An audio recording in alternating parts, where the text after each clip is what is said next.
even though we're, even though we don't have a quorum. But I have a question about the quorum, like some members who, don't attend the meetings. Do we have a minimum requirement, for attendance? Otherwise, that member will be replaced or removed from the quorum? That was announced before I joined, right? Yeah, we have the vacancy rule basically, and we've started it here, and actually now we do it for our Climate Action Advisory Committee as well. Basically, after 3 vacancies with no communication regarding that, it does become a vacancy. Unfortunately, we just got one more vacancy with SOS Roads. Right. We're in a situation where Council on Aging, SOS Roads, a number of them just don't, Taxpayers, just don't have people to send. realtors. Yeah, so I talked to him. I did a big reach out after the last meeting, and got a lot of like, well, we'll see if somebody has time kind of stuff. But because our quorum is actually down to 10 due to that vacancy. So we're good. All right. I will. Who we needed. Sit, balance us out with the hires. I'm glad you're here, because we didn't hear from you today. Melissa, I think next meeting, we kind of ask for.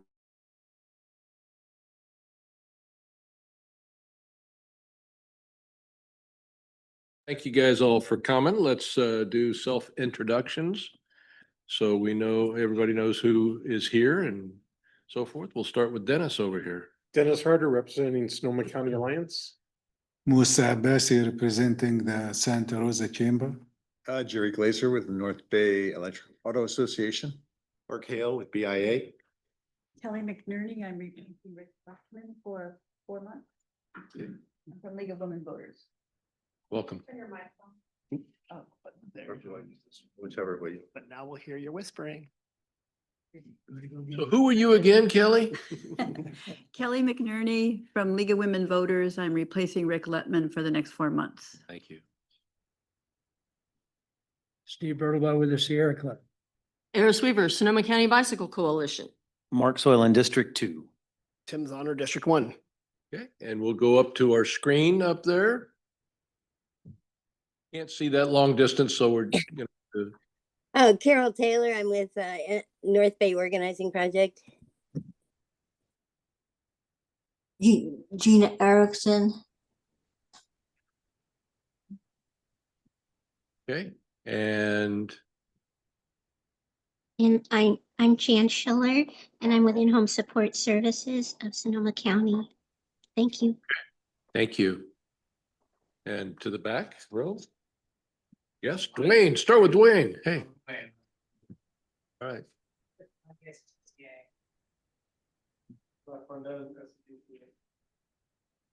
Adam Garcia, SCTCA. Margo Kanya, SCTCA. Anna Trey, SCTCA. Christina Panza, Sonoma County Bicycle Coalition, Safe Routes to School. Separate SCTCA. All right, SCTCA. Where are you hiding back there, Shauna?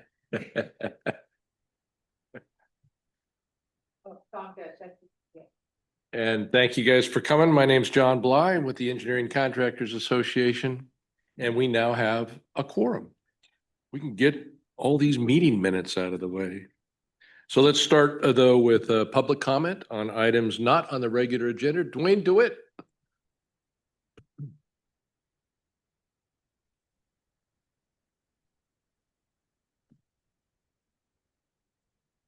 Hello, my name is Dwayne DeWitt. I'm from Roseland. I've come to these meetings on and off for as long as I can remember. Main thing about it is a lot of folks don't like to remember me coming to meetings because I bring up topics that seem a little bit uncomfortable to some folks. Today, you'll be talking about some issues that are of importance to my neighborhood of Roseland, so I'll ask to speak on them when they come up. But I'll tell you, I just left a half-hour meeting with the new superintendent of the Roseland Public Schools District.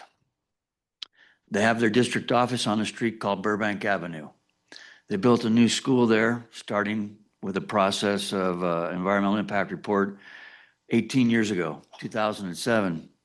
In the environmental impact report, it was stated that they needed to have a really safe way to have kids be able to go to the schools. Unfortunately, because that was in the county at the time, and the city of Santa Rosa didn't want to do improvements until the county had annexed, nothing really got better except a small pathway of asphalt was put on the west side of Burbank Avenue from Hearn Avenue down to the district office. Then some concrete sidewalk was put in when they built the new Roseland Creek Elementary School and Roseland Accelerated Middle School, which has now come in there on the same campus. They have hundreds of kids that are on that general area on a small rural 2-lane road that hasn't been improved, and thousands of housing units have gone in, hundreds upon hundreds of cars driving, none of them doing the speed limit except when I bother them by doing the speed limit. With all this in mind, I bring it up because when we talk about Sonoma County Transportation Authority, we look at it as a way in which we can find a collaborative approach, if you will, to get some things done. So the district superintendent, who's just hired on there, had previously been the principal of L.C. Allen High School. So he knows the area out there. And what he had said to me was he's all for getting some improvements along Burbank Avenue. We've been advocating to the city of Santa Rosa for 30 years that a park be a preserve, a nature area. It's right across from where they built Roseland Creek Elementary School. It was funded by the Sonoma County taxpayers under the Agricultural Preservation and Open Space District. The first 6 acres was bought, well, it was 5.9 for $2.5 million, then 11 acres. Then they finally got the last couple of acres. All the land's been deeded over to the city of Santa Rosa. It's been said a pathway will be put across from Burbank Avenue to McMinn Avenue for children to go back and forth. That's been said for a decade. We're hoping it may begin this year. We're uncertain. An intersection was supposed to be put in there across from the school to that preserve, as we call it. We'll see if that happens. Last Tuesday's Santa Rosa City Council meeting, they agreed to fund a new traffic signal on Hearn Avenue and Burbank Avenue to the south. We'll see if it actually happens. Funding can go somewhere and then sit and wait for a while. We'd like for you folks to be more proactive, if you will. I know you're more about talking about things, and we'll see what's going to happen. What does staff say? It's always what staff brings forward. Well, the community is bringing you something forward. Help us in Roseland, the most disadvantaged, underserved, and overburdened community in the entire county, which now has not just hundreds, but thousands of new housing units going in with no new infrastructure planned. We've got to get some better things going. I'll be here to speak with you, if I may, during safe routes to school and safe streets and roads. Thank you. I like all those things. Thank you so much for your Great time. points, Dwayne. Thank you.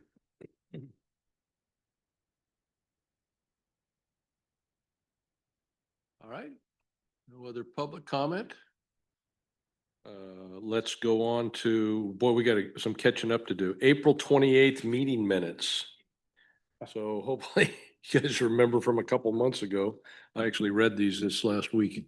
Yeah, good afternoon, CAC members. I have made a number of updates to the notes that were brought to my attention. However, was informed that I did miss some for Mr. Harder. So I know I updated a few things, but basically what we're looking at is April 28th meeting minutes. The May 19th meeting minutes are presented for review since that was just a committee of the whole. And then the July 28th meeting minutes. The June committee of the whole notes were previously presented at a CAC meeting. So basically, as for official minutes, it's April and July that are up for committee approval. Okay. I'll make a motion. We accept the minutes from April 28th and also July minutes. Second. Doing both together. Any comments, corrections? Let's go ahead and take a vote. Well, any opposition to accepting the minutes as written then? Seeing none? Motion is accepted. Thank you, guys. All Thank you. right, we are on to Go Sonoma project presentation, Safe Routes to School.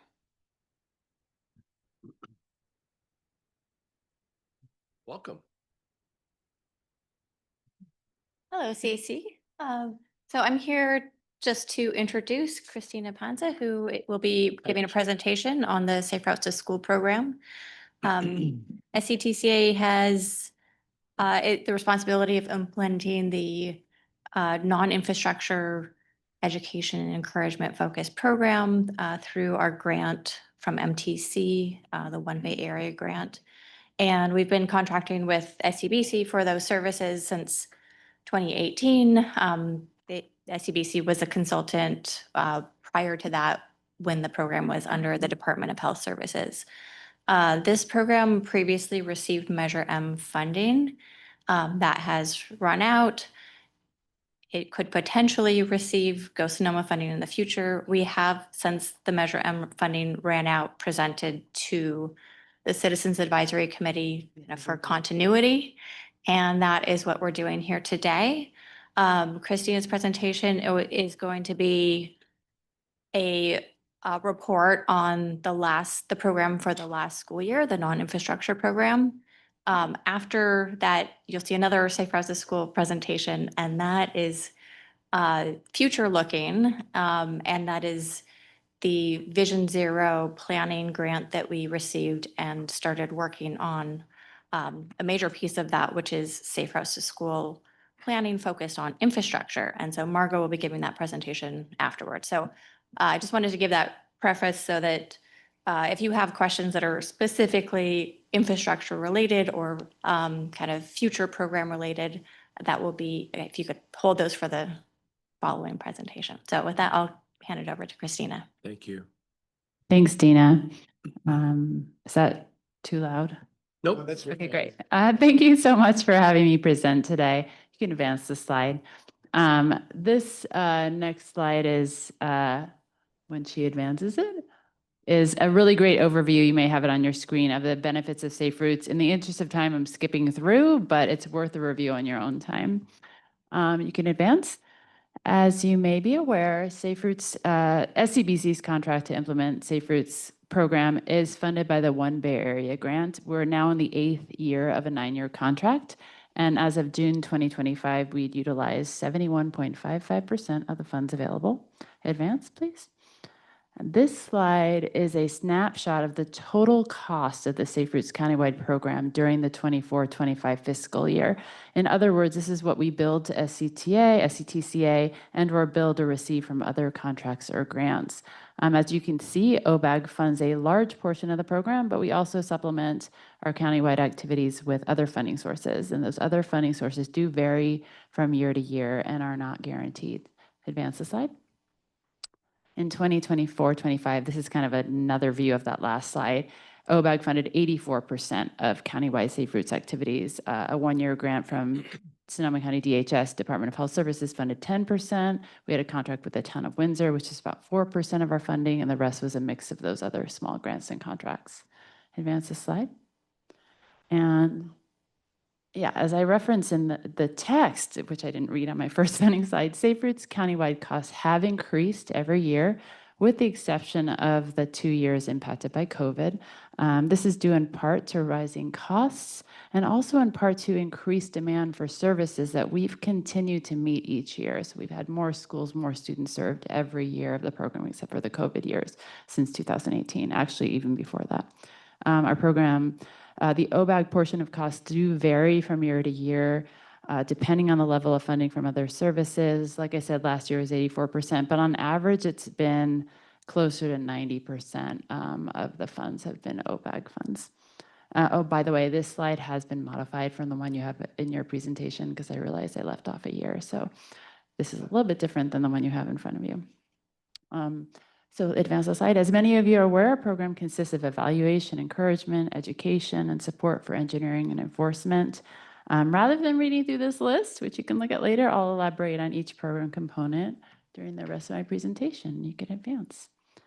This slide, as many of you have seen before who've been in this last year, illustrates our program components in a timeline mode. So you can see we've got a lot of overlapping initiatives, and we're busy year-round, even though it's a school-based program, either prepping, coordinating, or implementing various aspects of the program. So I'm going to start by talking about evaluation. You can advance the slide. We use evaluation, we utilize it at every comprehensive site to determine the potential for active transportation.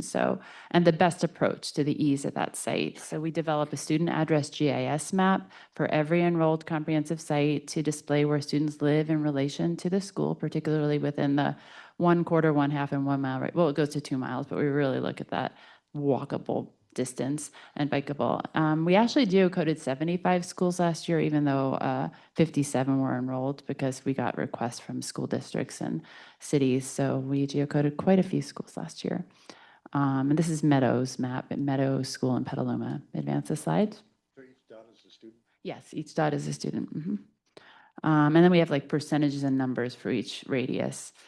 So it's especially enlightening when we compare that data to the fall student arrival departure tallies we do at every school. This is where teachers or volunteers ask students how they arrive to or from school. In September, we do this. In the case of Meadow, which is the same as the map on the last page, last slide, you can see that even though 54% of the students lived in the 1/2 mile radius of the school, only about 35% are walking and biking.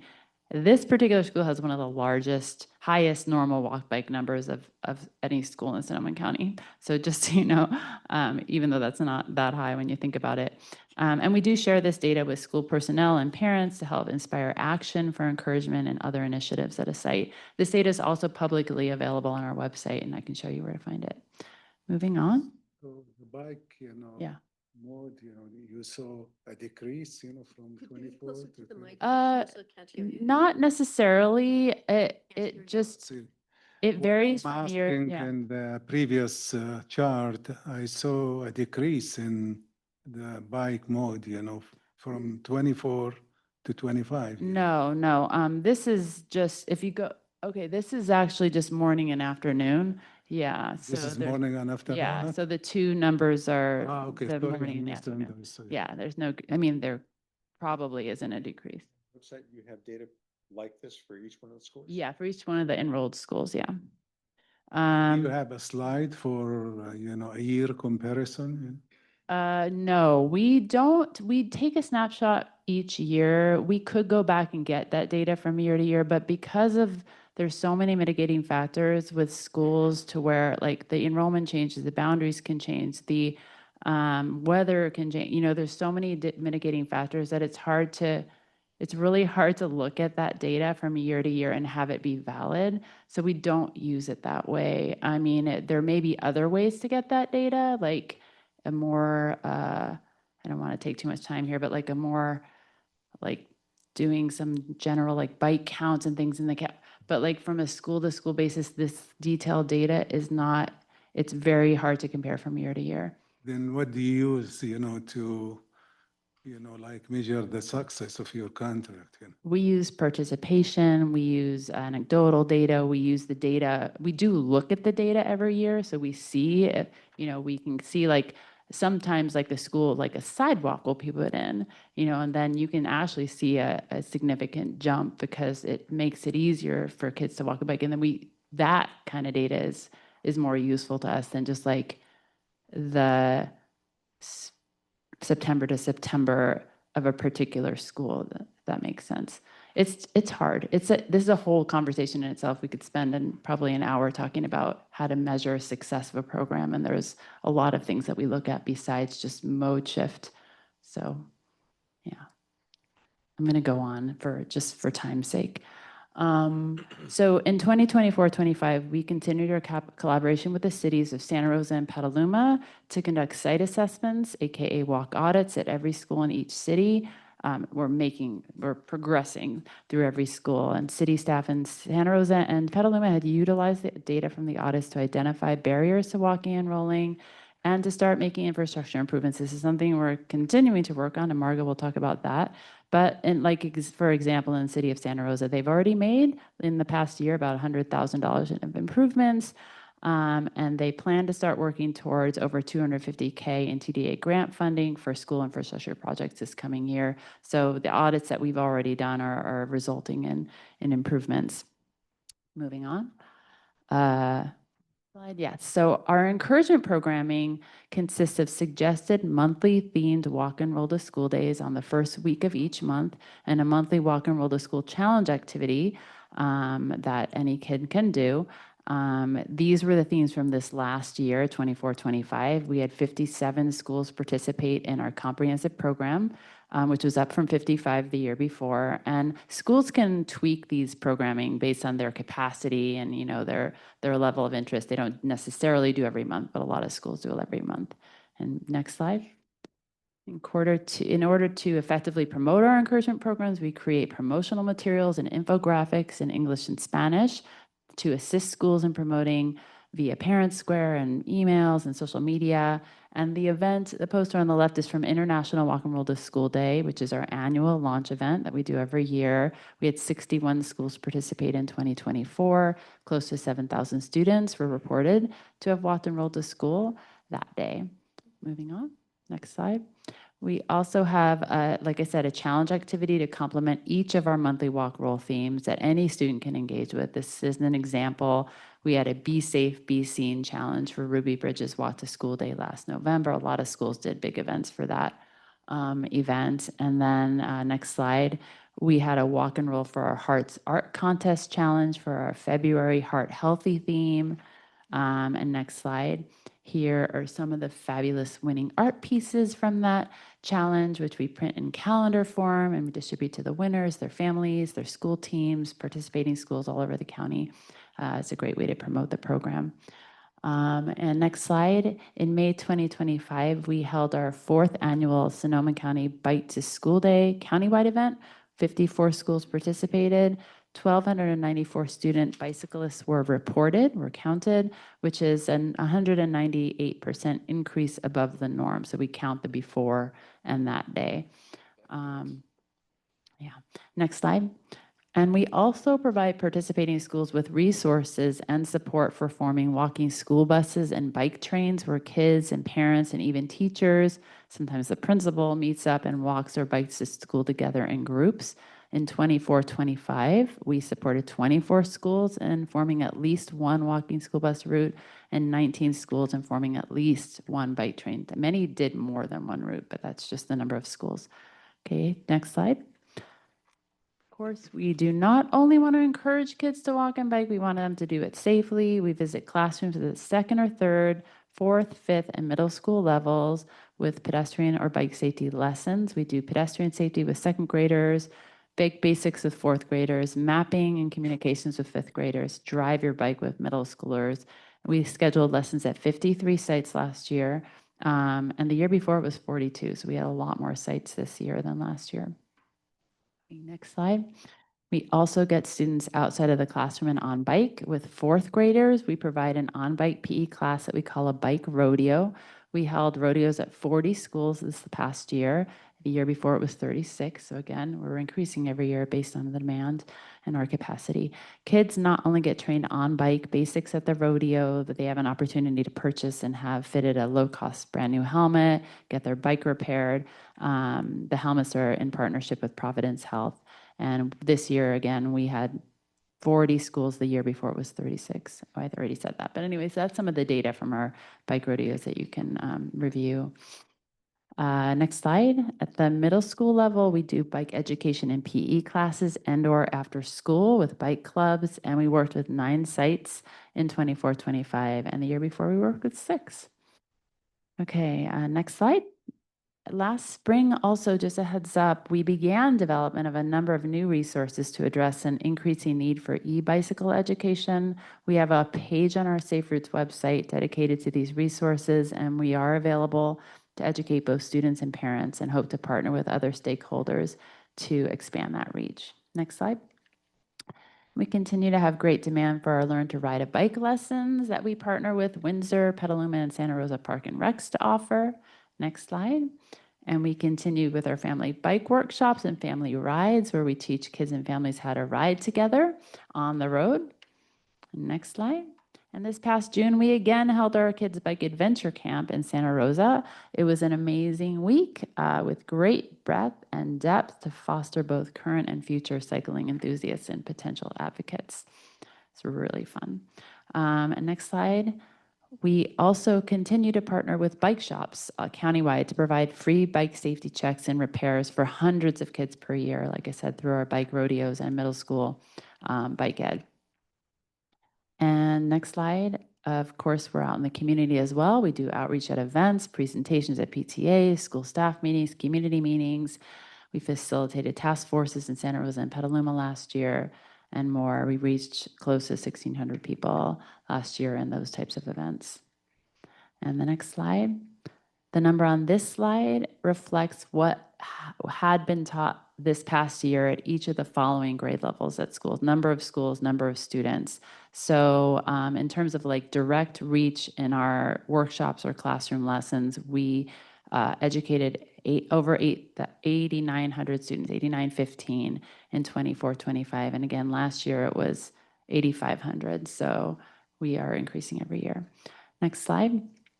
So you can find engagement, GIS, and travel tally data on our website. There's a tab called events and plans, and there's under that school travel plans, and you see links for every school, and you can click on that school and see how they engage, look at their map, look at their data from that past year for travel tallies. And then this next slide is our website, sonomasaferoutes.org. You can actually find all of our encouragement initiatives, educational resources, how to start a bike train, videos, everything you ever would think of and need to implement safe routes at a school. It's a toolkit for our school partners that we reference with them on a monthly and sometimes weekly basis. So check it out. All right. Any questions? Any further questions? Musa first. Thank you for the presentation. In fact, I would disagree with you. You can measure the success of this education, by the mode shift. And Absolutely, yeah. Let me continue, please. And there are other, parameters you can measure. You mentioned a sidewalk improvement and so on. This should, indicate improvement on the safety, the accidents, the injury. Yeah. So education program like this big is not just the bike components. There are other components for the safe route to schools. I have a question, this contract, when was awarded, was it a competitive contract? And the other thing, the future contract for the infrastructure, will it be a competitive one? And this question is to staff, So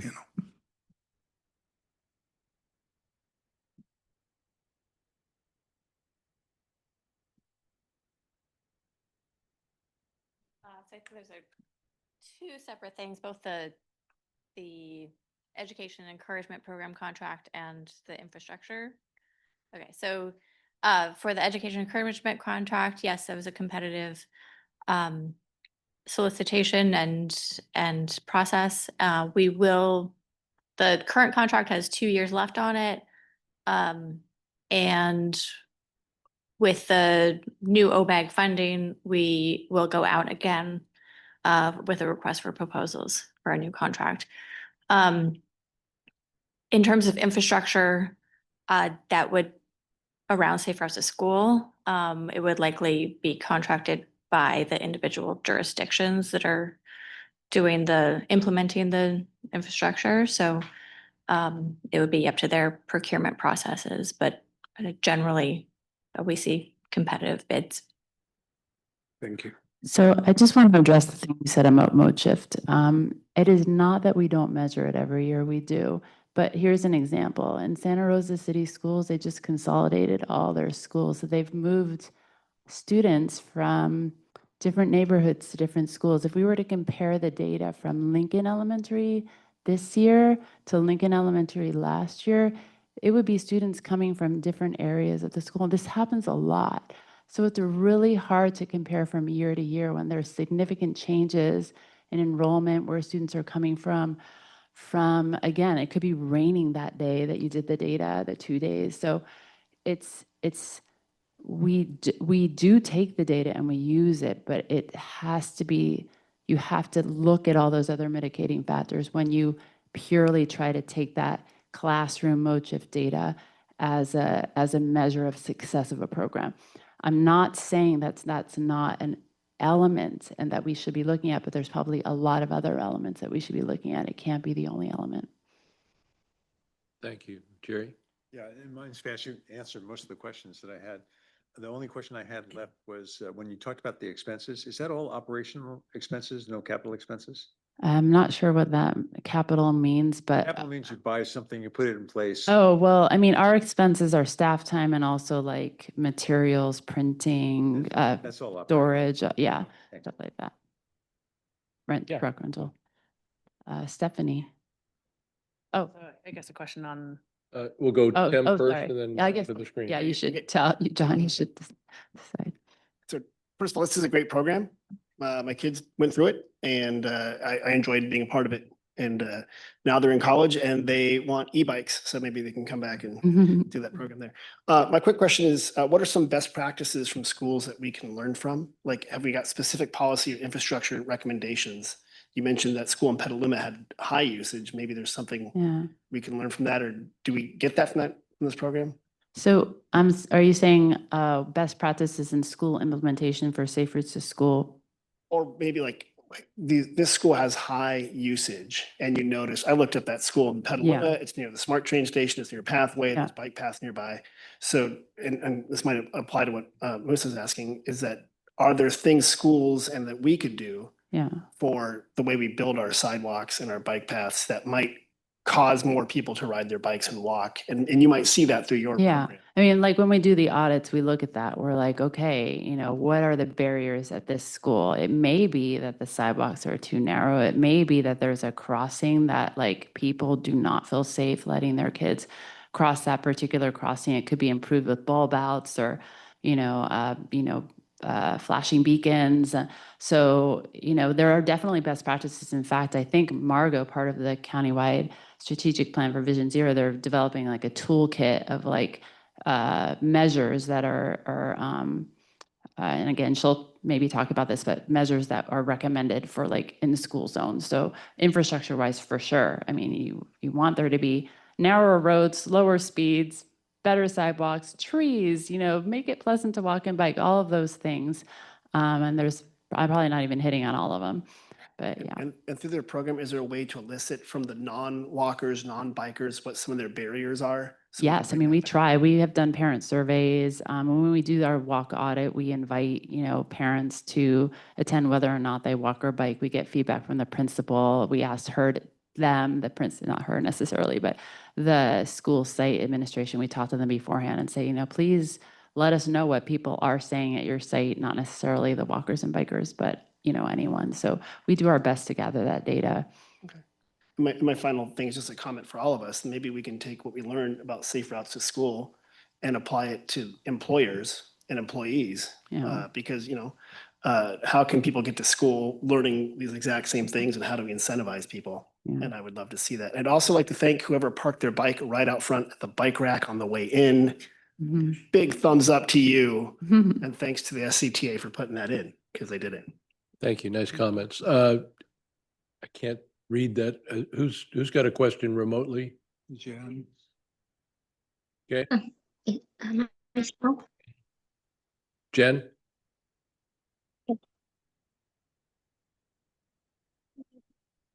Go ahead, Jen. She has her mic off. How does the weather affect your program? You mentioned it.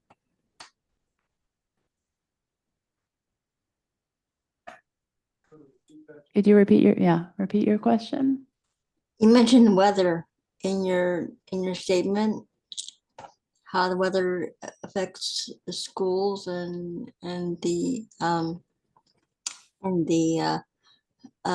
amount of students that are at school. I'm just curious how that, I don't understand that.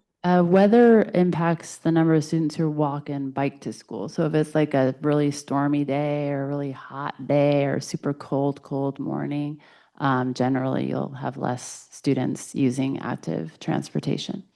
So it does not necessarily affect attendance in general, just the number of kids who walk or bike. Okay, that makes sense now. Thank you. Okay, Stephanie? I just guess I have the question with the educational component, and you kind of touched a little bit, but there's less and less kids going to like neighborhood schools these days. And Yeah. actually the commute to get to schools is definitely increasing. And so it is like this larger infrastructure that needs to be taking place in our communities, because it's not just so close. And so how are you all taking that into account and like trying to change that education component? That's a big issue in itself. I mean, I would like to see schools, districts focusing on neighborhood schools more, but maybe that's a ship has sailed. But, you know, we do look at that. When we look at a school, that's one of the reasons we do a GIS map, to assess what the potential is for mode shift, because there are some schools where, you know, 60% of the kids are living more than 2 miles away from the school. So what's the reality at that school of any kid biking, you know, like, or walking?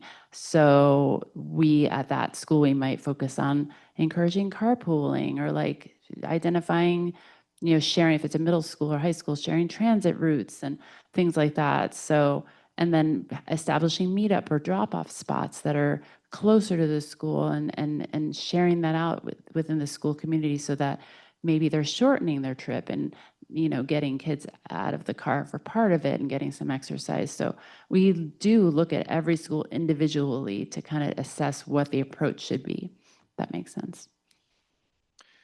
Just a second. This comment probably should go into the wastebasket file for a lot of you, but it's kind of, we haven't learned a whole lot, and I'm not picking on you. But 35 years ago, Patrick Scott was killed when they built Elsie Allen. 30 years ago? Yeah. They built Elsie Allen without putting any access and egress for the students. And so they had a mud field to walk along Bellevue Avenue. And Patrick Scott was one of the kids that was walking in the mud, and he would go there early to help with the janitor. And in order not to walk in the mud, they walked on Bellevue. Right. And a car hit him and killed him on the way to Elsie Allen. The ECA went out there and did a community relations project and built a safe walkway for Elsie Allen. We shouldn't be having to do that. Yeah. Okay. Dwayne brought up some good points in Roseland. And I don't know if you've had any accidents, Dwayne, on kids going to and from school and so forth, but we shouldn't have to be reminding them to improve their infrastructure so kids have a safe place to walk and bike to school. So I guess my point is, we're administering funds for a tax measure, basically. That's what our oversight is.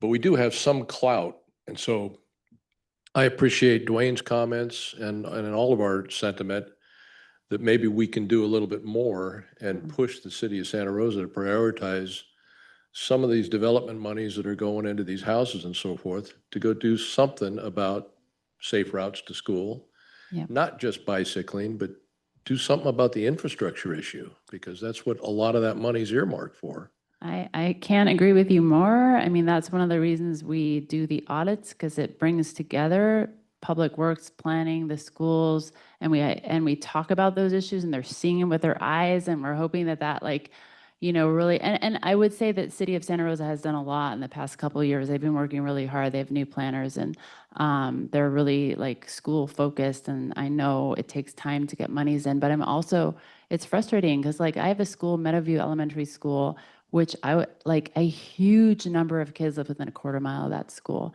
I can't remember what number, I don't have it off the top of my head, but there are massive sidewalk gaps in that half-mile radius of that school. And the city of Santa Rosa getting sidewalk money is like, it seems to be like nearly impossible. I don't know why, but that's just not even kind of like on the radar as far as I know. And it's not, and I don't blame anybody for it, but it's like, man, we could get, you know, 80% of the kids at that school walking or biking, but they can't right now because the sidewalk situation is terrible. And I think this goes to Melissa's comments too, whether it's confusing, the data is confusing or not. I do think tracking accidents and near miss accidents would be critical to getting a little more attention Yeah. to closing those gaps on the sidewalks and that sort of thing. And we do have, I mean, accidents, we have the Vision Zero data dashboard. That's a good thought to like maybe integrate some of that crash data into our Safe Routes travel plans. I haven't done that. It's just a lot of work, like, but it's available. Like we could look at a school, if we were doing an audit, we could like drill down to that crash data and kind of evaluate that as well. I haven't forgotten you, Jerry, but I do see somebody with a microphone right there. You look very important, so you're gonna have something important to say. I'm glad I dressed appropriately. Must be the look. I was just gonna offer that I will touch on some of the, to sort of help Christine out here about the project that is underway now that has a heavy infrastructure orientation and a prioritized approach to deciding where we can put infrastructure, because we have finite resources. So we have to make some difficult calls.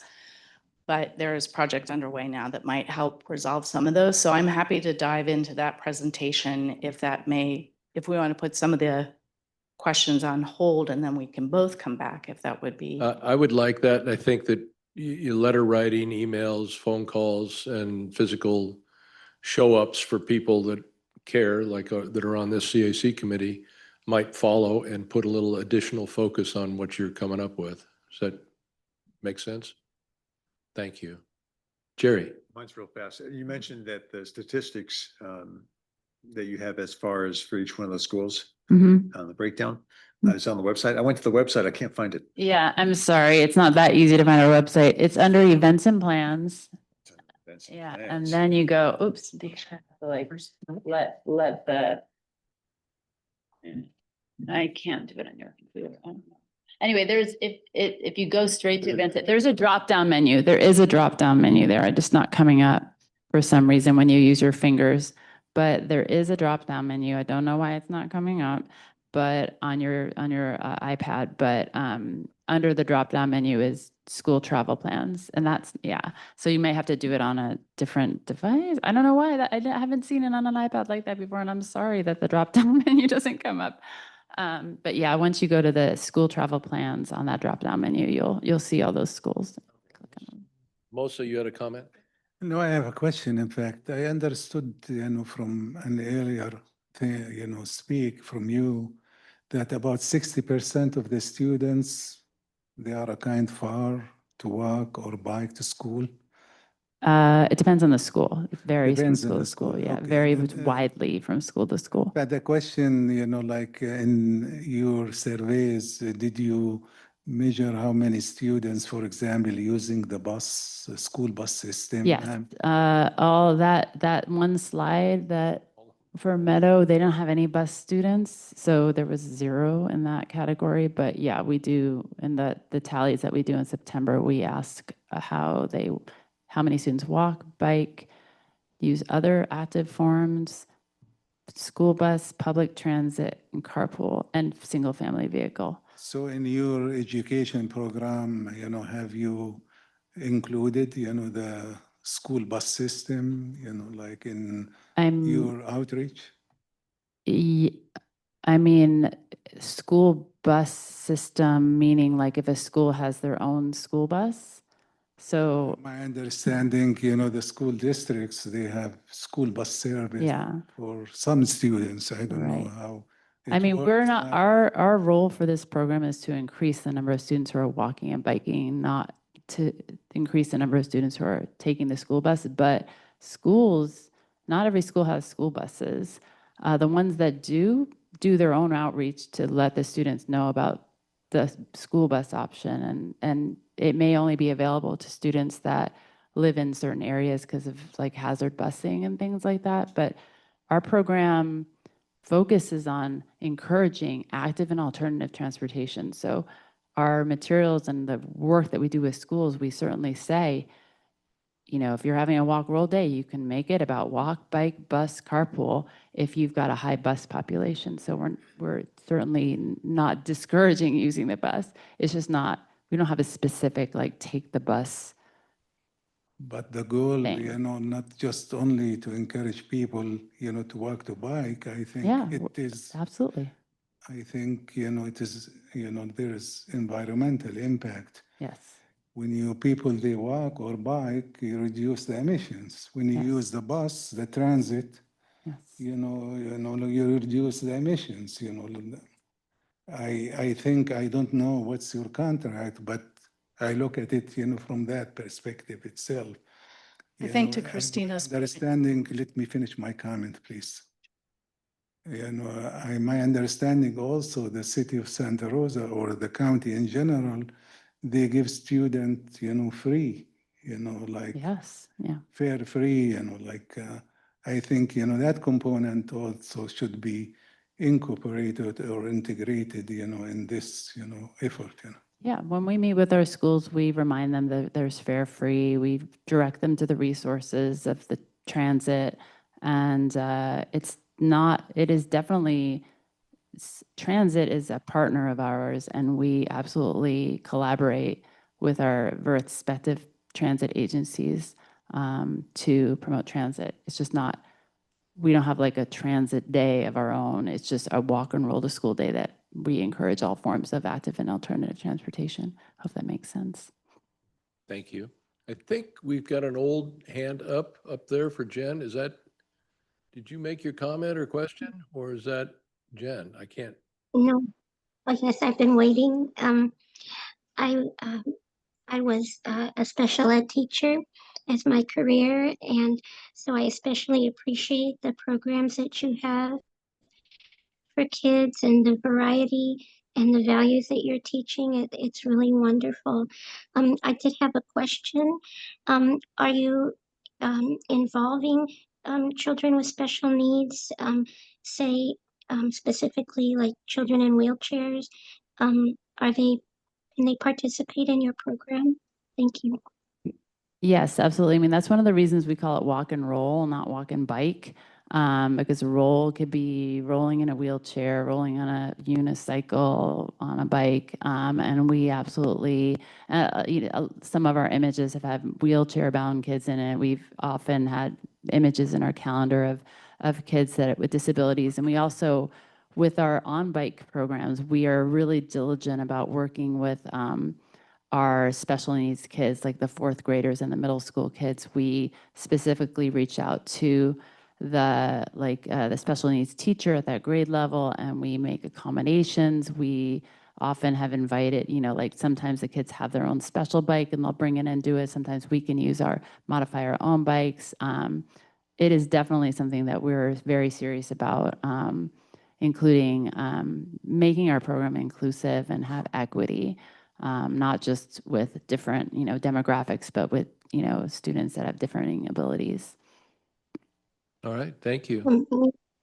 May I just ask, regarding what you said earlier about the sidewalks, is that an impediment for children in wheelchairs because the sidewalks have problems like you were talking about? It definitely can be, yeah. Yeah, depending on the school, but sometimes the sidewalks are blocked. We've been at a school where they put like signage right in the middle of the sidewalk, So, I mean, these are all things that we're looking at when we're on an audit, to say, is this a barrier for a student, any student with disabilities or a student without? Good point. Is there I should have anything- them make the planners ride for a couple hours in a wheelchair before they finish their design. A good idea. Is there anything we can do as a group to support that effort to help with the sidewalks? I can't help myself.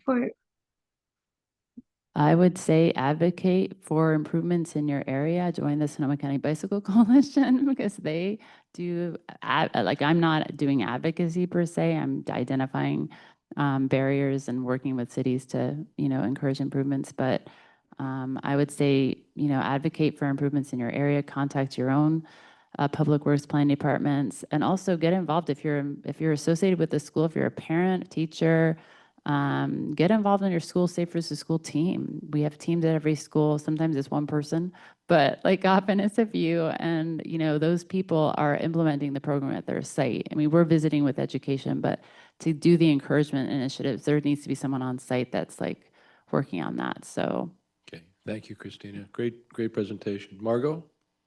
all right.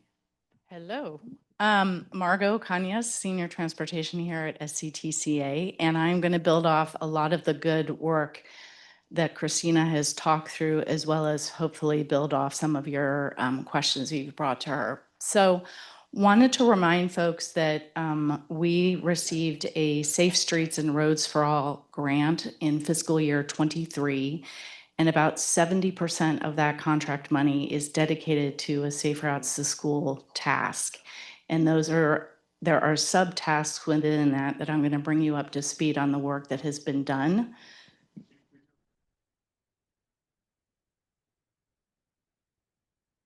What's that?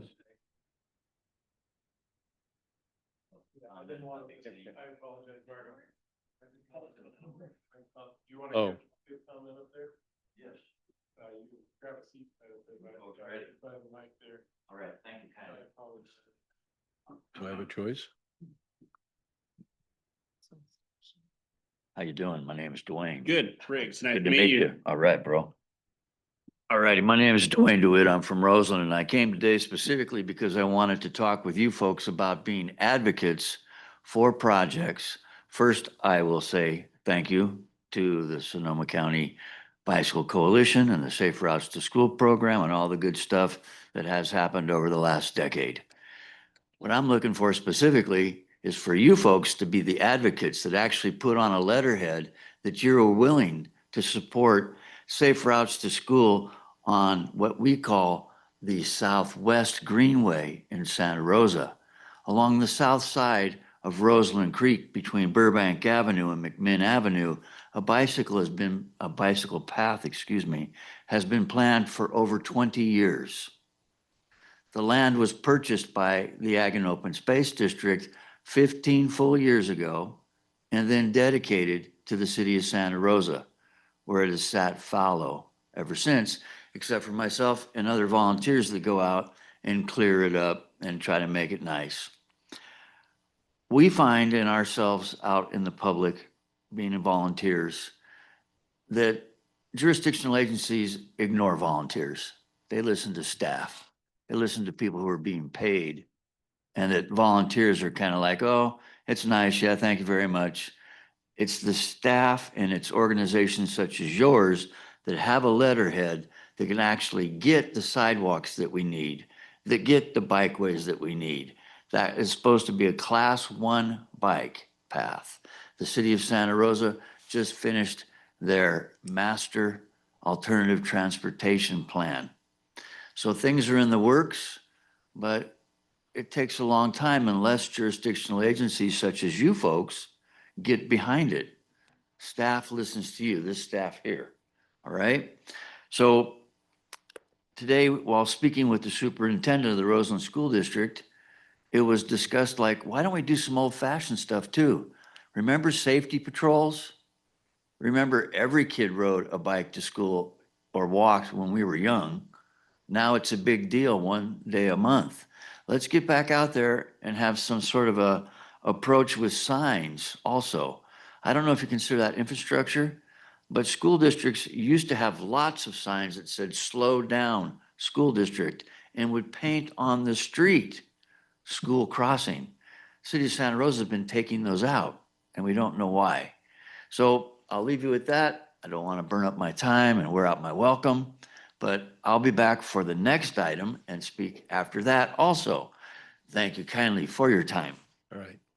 Just as a notice of clarification too, we're not in charge of what the city did 20 years ago or what the city's going to do 20 years from now.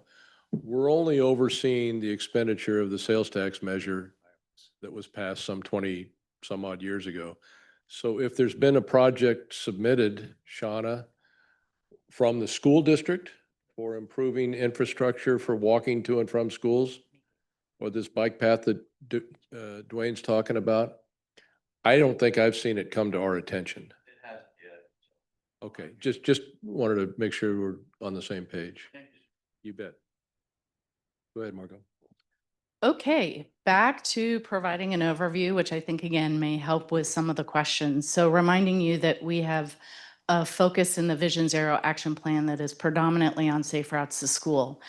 And the work that we've done over the past year or so has focused on a prioritization exercise, as well as start thinking about the approach for doing the infrastructure planning, knowing that we have Safe Routes to School task force in certain cities. We have certain cities where there is no existence of Safe Routes to School champions, and starting to think about a strategy of how to bolster and expand the infrastructure side of the equation. Next slide, please. So as a reminder, next slide. As a reminder, what you'll see in green is really the focus of the work that SCBC has been doing over the past years, funded through SCTCA. And what is in the blue box represents what I consider under the umbrella of the Safe Streets and Roads for All contract. So we build off the data collection and the process of site assessments that has been well underway. And what we want to do is, as Christina will note, after finishing a walk audit, often the school will ask, so what happens next? So we are now in a position to be able to say what happens next is that we have capacity and staff managing infrastructure planning. So your output and what we've heard is now going into design rooms where engineers are preparing those plans with the goal of making them grant ready and competitive. And then ultimately, we're looking to basically stuff a pipeline with a series of infrastructure improvement plans. As one who has been here about a year, it's been really valuable to learn the processes that SCBC has undertaken. I am in no means in a place to want to redo the wheel, but to build off what the strengths and where the challenges have been. So it's been a really wonderful collaborative relationship that I think has helped us move quickly over this past year. Next slide, please. So a couple of things that I want to revisit just in the spirit of, with the expansion of the scope, keeping our eye on the ball of the things that we want to do better. So one is to, in fact, use a data-driven approach to where we're directing our resources. That's something that we haven't had to date, so I'll dive into that. But that allows us transparency when working in a county where we have close to 44 districts and about 204 schools, that when questions arise, why are you focusing energies at these schools and not at others? We have to make hard decisions based on finite resources. So the transparency in building a bridge with all of our different types of stakeholders is important in developing a data-driven roadmap. The second is we do want to prime ourselves to be more competitive for funding sources in the Safe Routes to School arena. So again, let's do those walk audits. Let's get more people involved in the walk audits. Let's push our consultants to develop robust plans so that we can bundle them and again, be more competitive in the next rounds that open up. Another part is expanding partnerships. So to Christina's point, she works mostly with local school administration. And I think there's an opportunity with the SCTCA team to open up and build those relationships at the superintendent level. Part of it is to build an awareness of the role that Safe Routes to School can play in safety, in health, in physical activity, in climate resilience, making them aware of the scope of the projects that we're doing, asking them to endorse Safe Routes to Schools so that as we move into local schools in the county who have not been involved in the program, why should they care? Local administration will pay a lot more attention to the superintendents than necessarily to us. So our goal is to build those relationships, to also better understand school policies. What are their interests in safety and health? And to explain and work with them to design Safe Routes to School that actually helps them achieve their goals. So understanding their vernacular and their aims, and understanding that as a collaborative, Safe Routes to School is a strategy and a tactic they can use. I think lastly, just to leverage the, like I mentioned, to to identify not only our county level goals, but district goals, and recognize that there's a lot of synergy between the two of them. Next slide, please. So today, this is a series of some of the activities we've undertaken. So we have met obviously with the committees, we have met with the Leadership 40, which is all the superintendents at the county level. We are starting to evolve and tighten what a Safe Routes to School task force actually does in each city, and do we have the right people involved? And then we will continue to work our way through site assessments and infrastructure planning. In the city of Healdsburg, we have spent this last spring doing site assessments at all of their 6 schools, and we now have concept planning underway so that we anticipate by the October or late fall, we will have infrastructure improvement plans for all the schools in the city of Healdsburg, grant ready, and then we can pivot, bring on grant writers, and submit when the funding opportunities begin. Similarly, we're starting the countywide schools, which I'll go into in a moment, starting this fall. Next slide. So again, we have a large number of schools. How do we decide what we're going to focus on in limiting with our limited resources? So next slide, please. We start with the universe of schools. So it took some time to actually get the data on which schools are in fact open and operating and not closing, at which address, et cetera. So we feel very comfortable now that we have a very solid understanding of those 200, I think it's 204 schools. This included direct communication with every superintendent for them to sign off on every school that was operating in this coming school year, because as you've heard, there have been a lot of changes in Santa Rosa and other, and we want to make sure that the universe that we were working with was in fact pressure tested. Next slide, please. The universe of schools, this may not surprise you, but just to give you a lay of the land on where those schools are distributed, that large green chunk is the unincorporated schools. So they have the largest numbers, but the largest jurisdiction is Santa Rosa. Obviously, unincorporated is comprised of a multiple set of towns and villages, towns and cities, sorry, with Santa Rosa being the largest one entity with a number of schools. Next slide, please. And just to break it down, wanted to get a better sense of the private schools, the traditional, and the charter. About 80% are in fact public schools. I will say it is very helpful to understand the breakdown between a traditional and a charter school. Again, when you're doing infrastructure planning, not only are you tapping the data of how the students travel to and from school, but recognizing that charters, unlike traditional schools, don't have set enrollment boundaries. And so you do have situations at many charter schools where large percent of the students are traveling by car. Next slide. I am now going to turn it over to my virtual partner, Angelica, with Farron Pierce, who has been partnering with us on this prioritization strategy. And she's going to walk you through the elements that we considered and the data and why we considered them in developing a rank ordering of those schools, literally from number 1 to 204. So Angelica, I'll turn it over to you. Thanks, Margot. Hi, everyone. Good afternoon. As Margot mentioned, a top priority of this effort is to understand schools or school zones with the greatest need. Another goal, though internal for SCTA, was to develop a strategy that could be reused and reevaluated as design plans are completed and improvements are implemented. And so we took that into consideration as well, making sure that this effort could be repeated using data sets that are regionally created or statewide data sets that are often updated. So the methodology that we developed is a regionally calibrated approach, and this resulted in identifying the 6 indicators you see on the screen.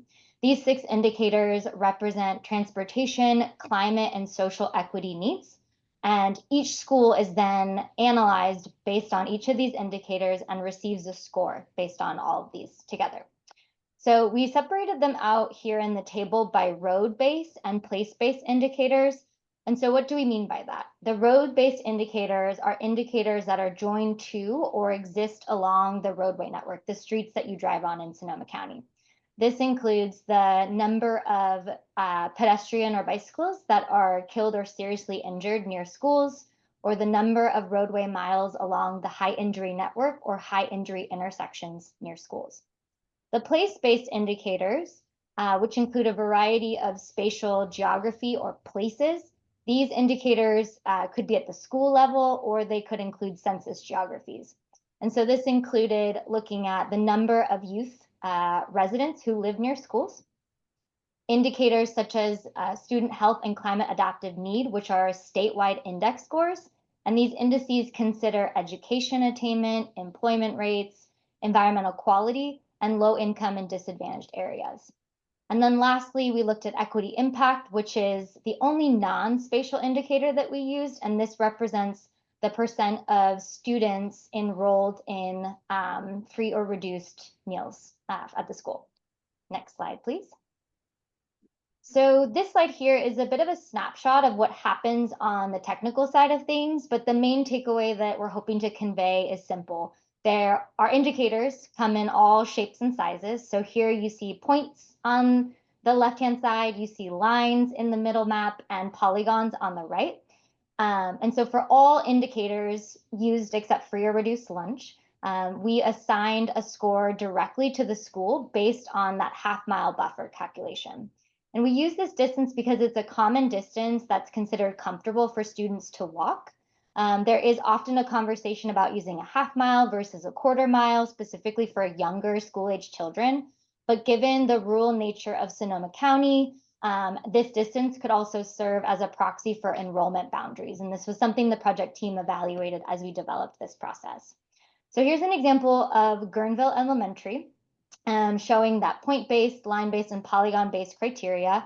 Beginning with the points, we're looking here at those red dots on the screen, they're collisions, the bike and ped collisions. And so we calculate the score based on the number of collisions within that quarter mile of a school. For lines, we have an example here of the high injury network where we counted the length of the high injury network within a half-mile buffer and then create a score for each school based on that. The last map is polygons, which shows the census block groups, where we estimated the number of residents under 18 and the share of each of those census block groups, which is that underlying purple, teal, and yellow, that falls within the buffer zone. And for each of these maps, that half-mile buffer is that dark blue circle that you see on the screen. So with that, I'll pass it back to Margot. Great. So as Angelica walked through, again, different types of data, some of them showing up at dots, sometimes percentage of miles that were in a school zone or the density of an index within the school zone. So we rolled that all into one algorithm that then actually ranked ordered the schools from number 1 to 2004. And you'll notice that the distribution of the top 50 schools, not surprisingly, a large percentage of them are in Santa Rosa. Or I'd say this is the distribution of all 204 schools. Most heavily, the top ranked schools are in Santa Rosa. Next slide, please. So is the top rank good or bad? Number 1 is the school of highest need. So ranked order from highest need schools to least need, although I'm sure nobody would say that we don't have any needs. So it's all relative. The reason I'm showing this chart, it's a little bit of an eyesore, I'm sure, but showing that this is the top 50 schools. So number 1, Kidd Street Charter in Santa Rosa, number 50, Creekside High in Sonoma. But what I'm trying to represent is that this top 50, and you'll see on the next slide, the 51 to 100, are heavily weighted towards Santa Rosa. So you can go to the next slide. This is very much of a county-wide initiative. So it was very important to get the raw data to let us know the rank ordering, but we use this as a starting point to think about our more public-facing work plan for the infrastructure planning. So we started with this, and then next slide, please. For each jurisdiction, because we wanted to use the Mark Thomas contract and bring value to each jurisdiction before this contract is over in the spring of 2027, we looked at the highest ranked school per jurisdiction. So Santa Rosa, for example, it's school number 1, and then school number 3, Roanoke Park, its highest ranked school was ranked number 14. Petaluma, the highest ranked Petaluma school was 23, and so on.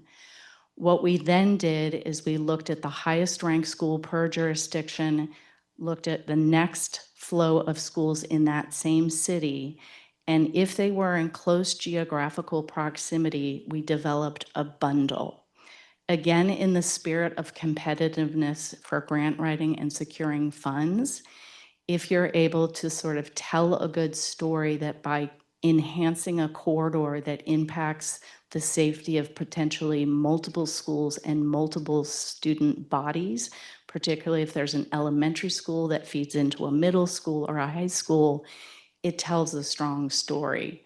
So we did want to look for those bundling opportunities. The fallout of that analysis was the next slide. For each city, over the course of the Mark Thomas grant, we will be working with the 9 cities on each of their work plans. So in Santa Rosa, for example, we will be doing an infrastructure improvement plan for Luther Burbank Elementary School. We also do one infrastructure improvement plan that affects all of those schools in the bundle. We will look at treatments in that very close 1/4 mile area of the school. And we will also distill up a set of corridors up to about 3 miles of corridors that somehow impact that bundle of schools, package those all together, and we will have a 10 to 15% concept ready project to develop for a grant application as needed. So the next couple of slides represent, like the next slide, for example, is Roanoke Park's bundle, Petaluma's bundle. And we have met with, and this has been provided to all of the city engineers and planners that we have worked with so far as part of developing this project, to ensure that the bundles that we have selected, that we are not being redundant, that we are not working in a space where they already have funded work, but that we are in fact doing important first-time work through these Safe Routes to School projects. Next slide, please. That is the county, followed by Windsor. Next slide, please. Cloverdale, Sonoma, Cotati, Sebastopol, and Healdsburg, which again, Healdsburg, we will have finished all those city schools, their infrastructure plans by the end of this calendar year. What I'm calling out here is in the city of Healdsburg, in addition to doing the Safe Routes to School planning, we also had a Safe Streets and Roads for All task around speed limit reductions. And in the city of Healdsburg, in May, their city council adopted a set of speed limit reductions that we had prepared through this project and looked at those that are around schools. And in many ways, speed limit reductions is yet another countermeasure in that process of trying to enhance safety around schools. So this slide just represents in pink, those are the priority corridors, as I mentioned, that we have done through the Safe Routes to School process, overlaid on the streets that are getting speed limit reductions. Next slide, please. So I'm going to pivot from the infrastructure planning into what I'm calling program considerations. As Dana called out earlier, our contract with SCTCA is through spring of 2027. And then we will be opening up and have a competitive bid for the next round of OBAG for programs. So this is our opportunity to share some of the things that we have seen that have worked really well and some of the things that we might consider building out with this next round of funding. Next slide, please. Again, why now? Because we have the Vision Zero plan monies through the Safe Streets and Roads for All contract grant to do some of that exploration around programming. And because we have to decide SCTCA by early 2026 what is the scope of Safe Routes to School programs that we want to submit in OBAG. It's a bit of a long gestation period where we decide on the scope and then it'll be funded about a year and a half later. Next slide, please. So Christine obviously gave a great overview of all of the activities you have underway, safety and skills training, active transportation encouragement, and infrastructure support. We very much consider those as programs that we will continue to want to support. I think in the spirit of knowing that we are doing infrastructure planning, to Christina's earlier point, while student travel mode is not the ultimate measurable, we would in fact like to think about doing some funding through our programming to try to shift the mode fundamentally towards walking, biking, or transit. Again, we don't manage school bus policy, that's handled by the district, and we can engage transit people in our conversations. But I'll speak about some of those program considerations. So next slide, please. So thinking forward about some of the areas that we'd like to put emphasis in our programming, as I mentioned before, I think there is real value in expanding and building off of what SCBC has done at the local school administration level, but to engage more senior decision makers, influencers, and policymakers. So again, framing Safe Routes to School as a tactic that can help meet some of the goals of already adopted plans, just drawing those connections, because I think we tend to think in silos. We have cities that have adopted active transportation plans. We have cities that have adopted climate action plans. What is it? How can a school zone and its change in infrastructure and a culture around safety, how can those be connected to achieving some of those milestones?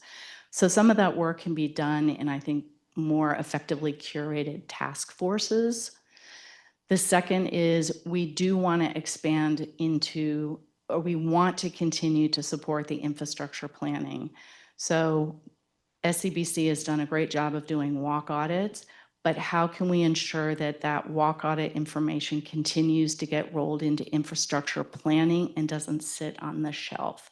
So in the ongoing future programs, there may be an opportunity to subcontract with individuals who can take some of that walk audit information and start preparing the infrastructure plans. We just don't want it to die in the vine. Next slide. The other is, I think we have had much success in the countywide walk to school day, walk and roll to school day. There may be opportunities for optimizing the way that we have schools registered. And again, by engaging superintendents in districts where schools haven't participated before, really putting a concerted effort to get those schools involved, because I think it's, again, works very well for us when we're seeking funding. The more that we can speak to the level of participation, the more that we can collect those letters of support from the superintendents, really work well in helping bolster our applications.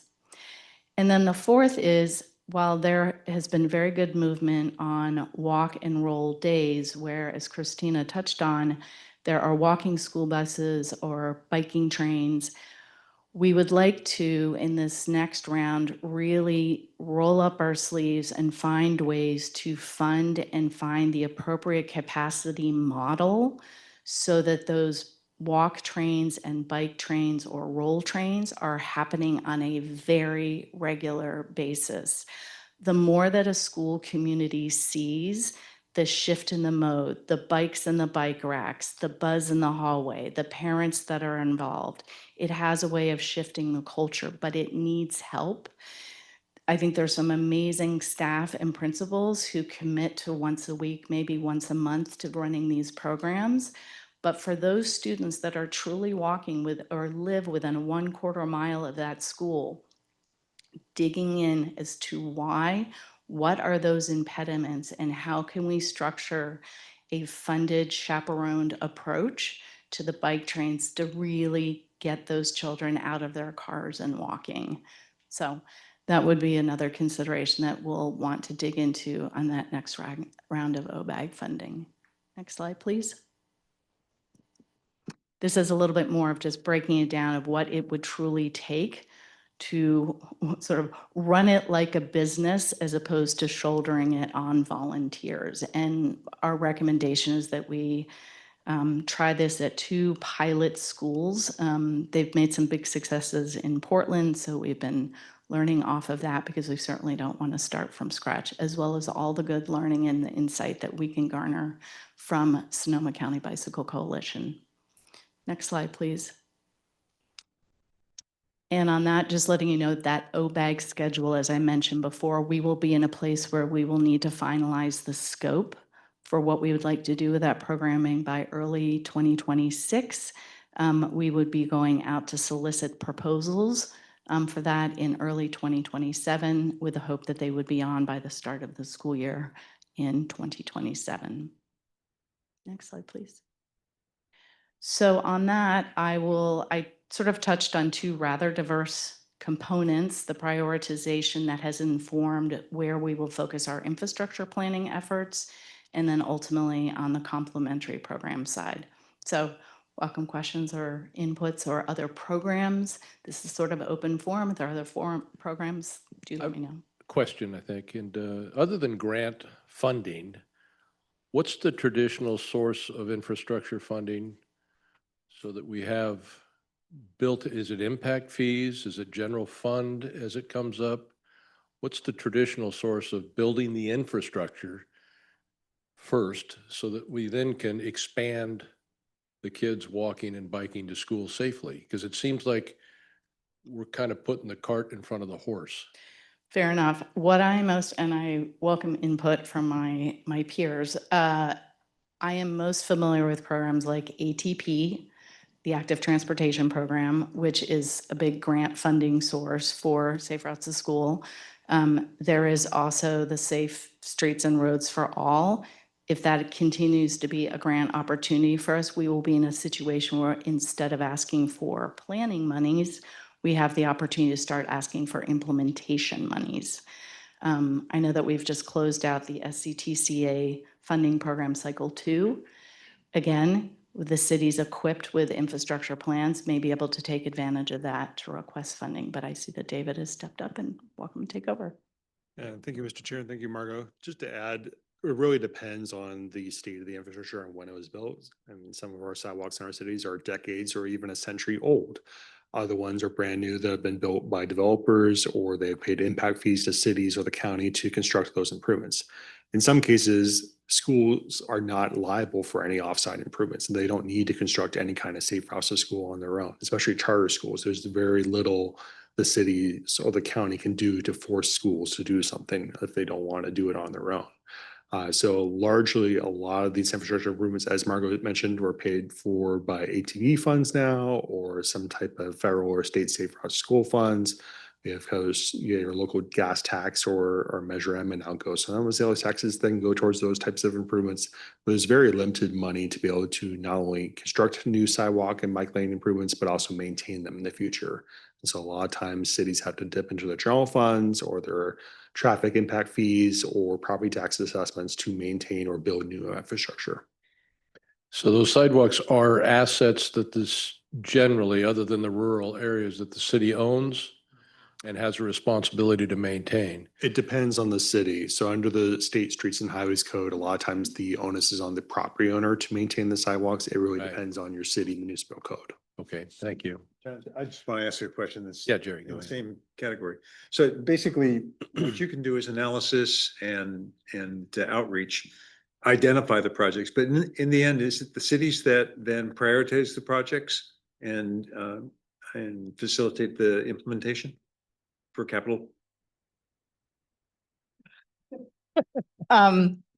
So as part of the infrastructure planning process that I walk through, we work very collaboratively with the city. As I mentioned, those bundles that I was sharing for each city, wanted to make sure those were the right schools.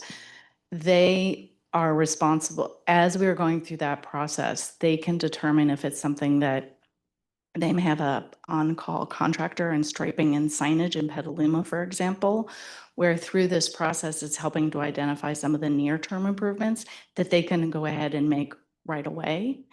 There are also opportunities. We potentially have a quick build project that we were funded for that was specifically focused on school areas. There are opportunities for them to put in quick build materials. I want to make sure I answered your question. Basically, different kinds of projects might be done different ways, but the Correct. reason I asked the question was the last item on our agenda, if we ever get to it, has to do with the projects that the various cities have prioritized. I was looking for ones that were supporting safe routes to schools. Right. And in Santa Rosa. And I didn't see any in particular that were there, so. Right. I think so the Safe Routes to School infrastructure planning is just starting now. So, but we wanted to make sure that when we focused our our engineering focus, that we are not duplicating projects that are underway, but within the next year or so, we should have projects that the city can then consider. Now, and this sort of a tangent component, but for each of these infrastructure improvement plans, we will be developing a readily accessible, what I'll call inventory database of all the treatments that we have proposed, because that may allow each city to do a sorting and say, we'd like to do something programmatically or across the city, or for all these school zones that we've just finished doing infrastructure improvement planning for. We've got a ton of high visibility crosswalks, so they can sort of pull that out of the database and say, we're going to go do high visibility crosswalks. All I was looking for is clarification. In the end, the cities are the ones that have to pull the trigger. That is correct. Okay. Yep. Yes. So I've asked this question and I don't know that I've ever gotten an answer that I feel like answers it, but we do so many plans.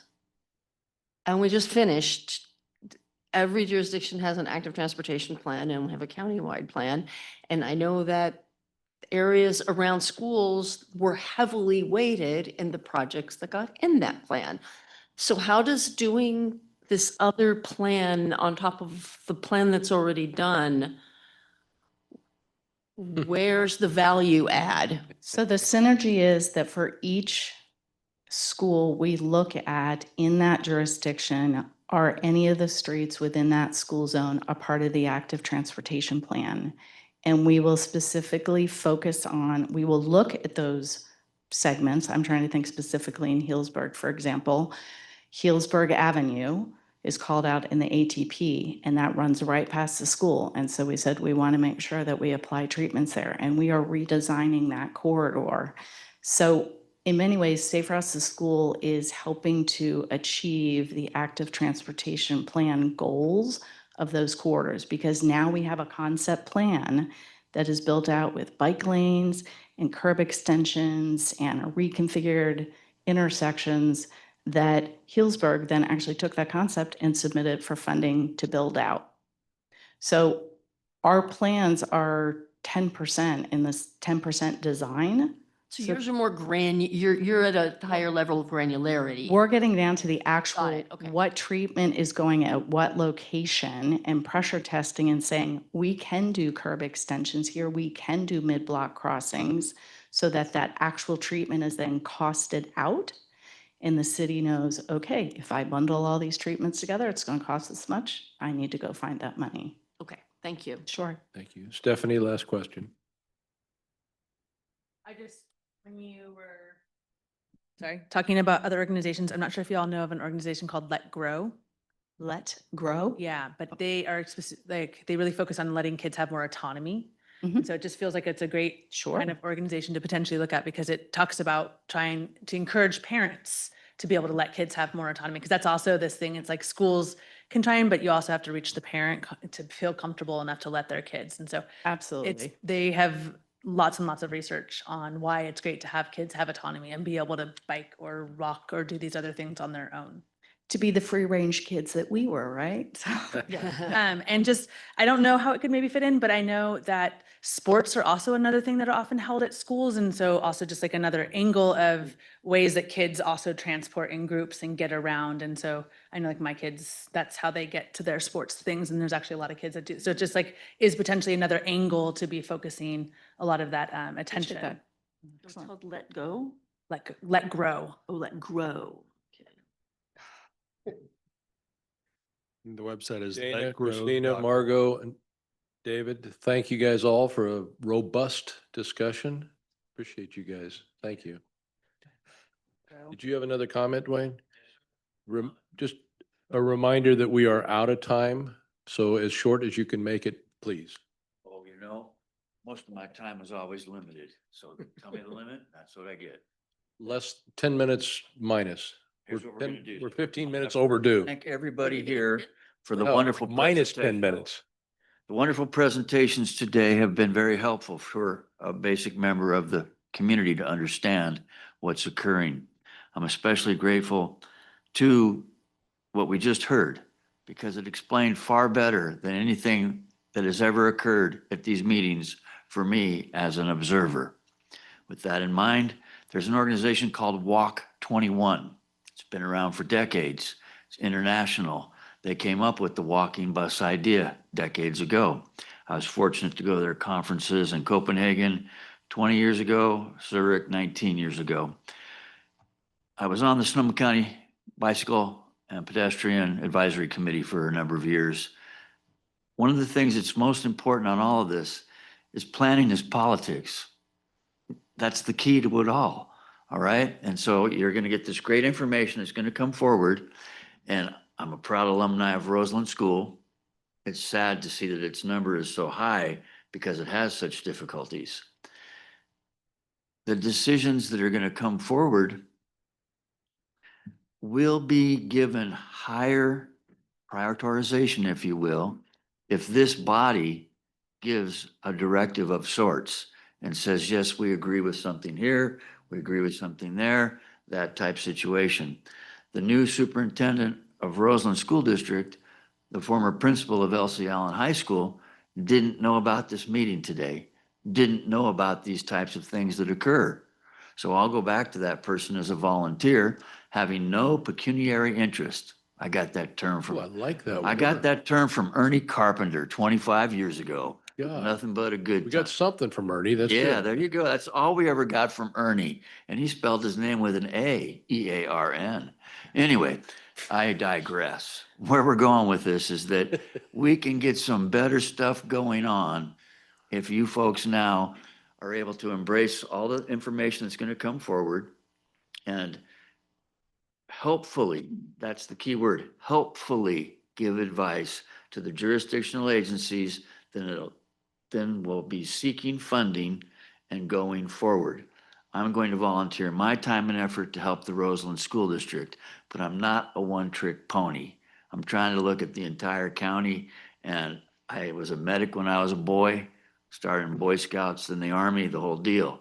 I don't want to see any kid get hit again. When Patrick Jerome Scott was killed in '98, that was a traumatic event. And it was the citizens that got together, as you said, and they put together that wooden walkway and got everything going. Thank you for your time. Notice I came in under 3, nothing but a good time. Nothing but. Thank you. All righty. I won't stay to belabor the point. All the best to you. Thanks, Dwayne.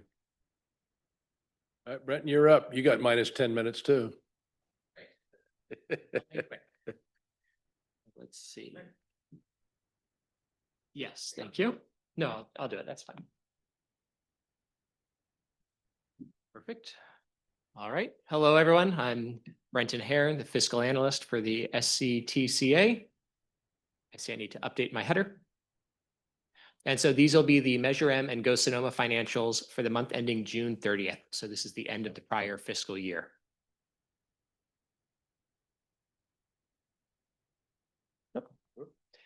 Okay, so the financial materials that you received this month are the same 4 that are usually distributed. There are balance sheets and cash flow reports for both Measure M and Go Sonoma.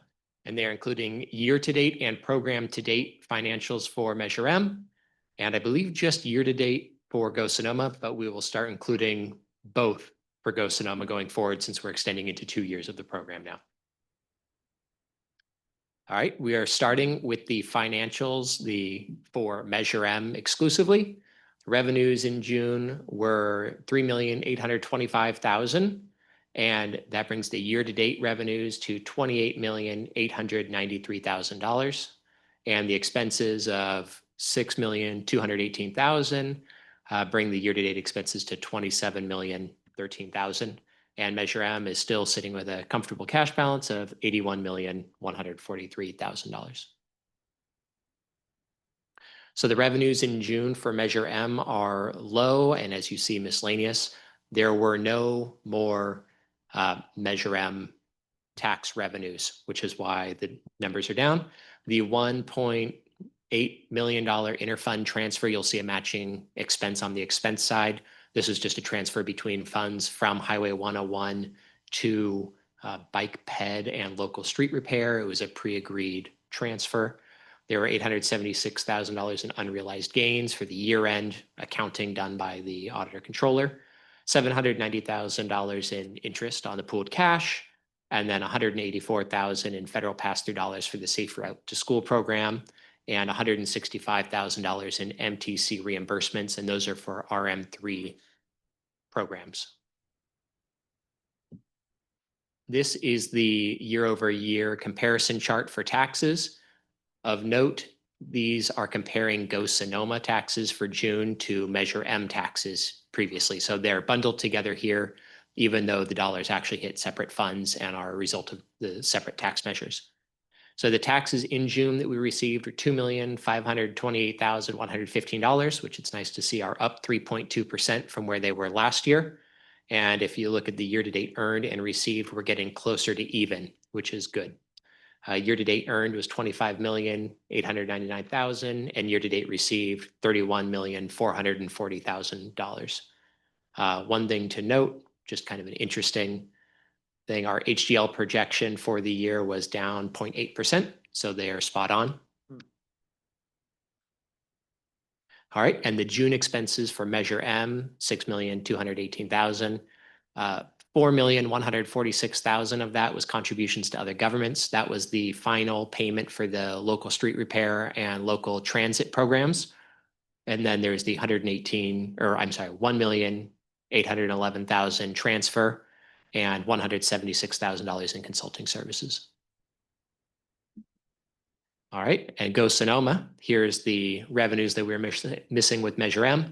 $7,285,000 in June, with year-to-date revenues now $7,319,247. And the year-to-date expenses $409,000, and current expenses $409,000, with year-to-date expenses of just over $1.2 million. And Go Sonoma has a cash balance of $3,034,000. So the June revenues, the $7 million, is predominantly sales tax with a little bit of interest. And then the June expenses of $409,000 were $226,000 in contributions to other governments, $110,000 in staff time, and $71,000 in consulting services. And so that concludes that one note that I forgot to mention, but I probably should. The taxes received in June, if you look, a portion of that payment, the $2.5 million, was transferred to SCTA as part of the repayment for the Go Sonoma election costs. And so that was pre-established, it was $304,000, but so it might not show up in the Go Sonoma financials. It was diverted before it reached Go Sonoma, but it is included in the $2.5 million. Brent, what kind of interest rate are you getting on that? You know, I don't know the actual rate right now. It's the Treasury pool rate, so it's whatever all of the funds are. Okay. They're deposited with the Treasury. Yeah. Yeah. It's not very high for June, right? Since we didn't have the 7 million at the time. Yeah. Yeah. It could have come in the third week or fourth week. Right. Yeah. Mosa. I have just a question or comment, like for future months for the Go Sonoma for comparison purposes, will you use the measure M, like until you build history for comparison? Yes, I'll include it like this, where I'll use Measure M dollars as the comparison with Go Sonoma, and I'll blend them together until it's entirely Go Sonoma by this time next year. I meant like next year, this time next year, you will have about 12 months, a year of, like data for Go Sonoma.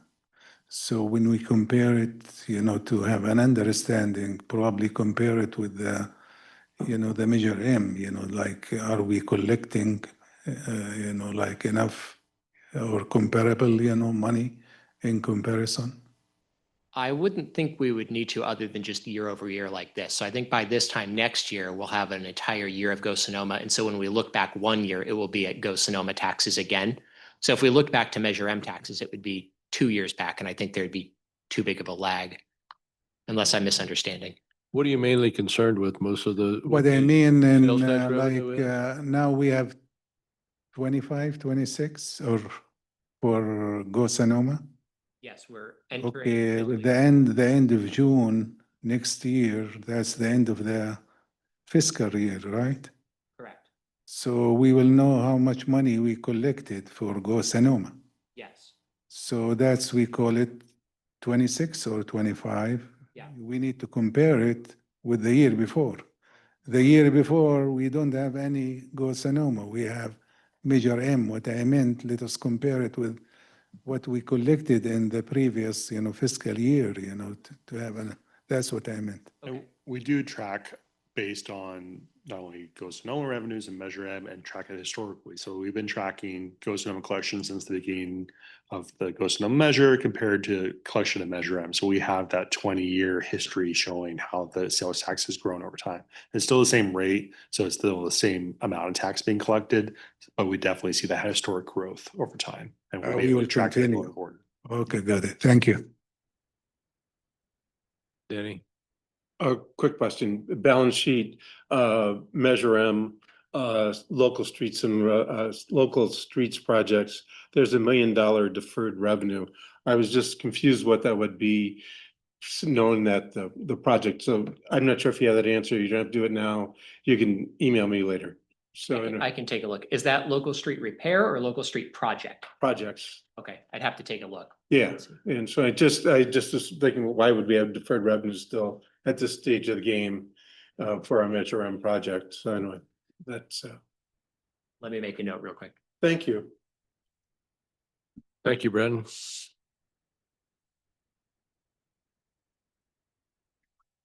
Tom's got a quick comment. Yeah, I hope this is quick.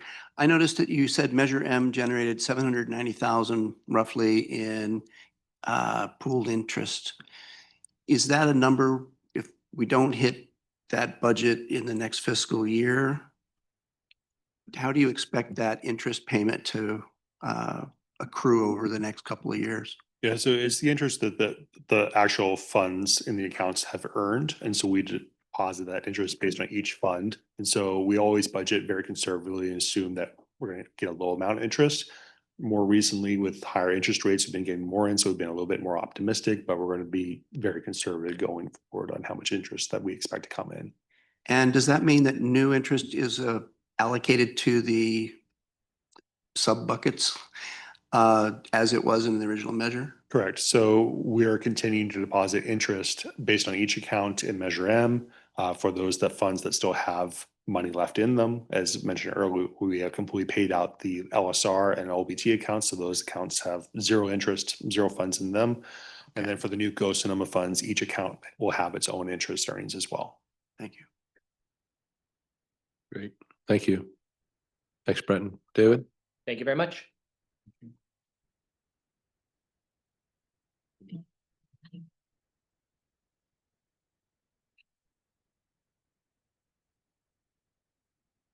All right. Well, thank you, Mr. Chair. Just to wrap us up, the item before you is an update on the SCTCA funding program, Cycle 2, and some initial programming recommendations we have on some of the available funds that have. Closer to the mic, I'm having So the call for projects was released back in June of 2025. All the cities and the transit operators in the county submitted their top priority projects to us. Those projects were submitted based on projects that were in our comprehensive transportation plan. Those may include both standalone projects that are kind of a larger dollar amount, and also smaller projects such as maybe small safe route school projects that have a cost under $1 million. They may have been lumped together in the CTP that way. The funding awards for this call for projects, we plan to announce between this fall through spring of 2027. One of the feedbacks we got from our committees as we were starting this call for projects was, this is a lot of work. We have a lot of goals that we are wanting to be sure that through our scoring criteria and application that we are meeting those goals, that we're asking the right information, and that we are asking sufficient information from all the jurisdictions that we know what the project is. We don't have to come back later on and do a scope change based on public input or because the project wasn't viable. And we also want to be sure that we have high quality applications that what little funds we have available through Go Sonoma and other state and federal funds, that we're able to leverage those funds and go out and get competitive grants from the state and feds to be able to build some of these projects. So we have some funds set aside from Go Sonoma per policy 4.5 for capacity building. This is available to help with mapping, preparing concept designs, cost estimates, technical assistance such as greenhouse gas reduction calculations, and public engagement. And we went to the board back in June and got their authorization to award some task orders to some of our ongoing consultants to help the cities and the county and some of the transit operators out on those applications.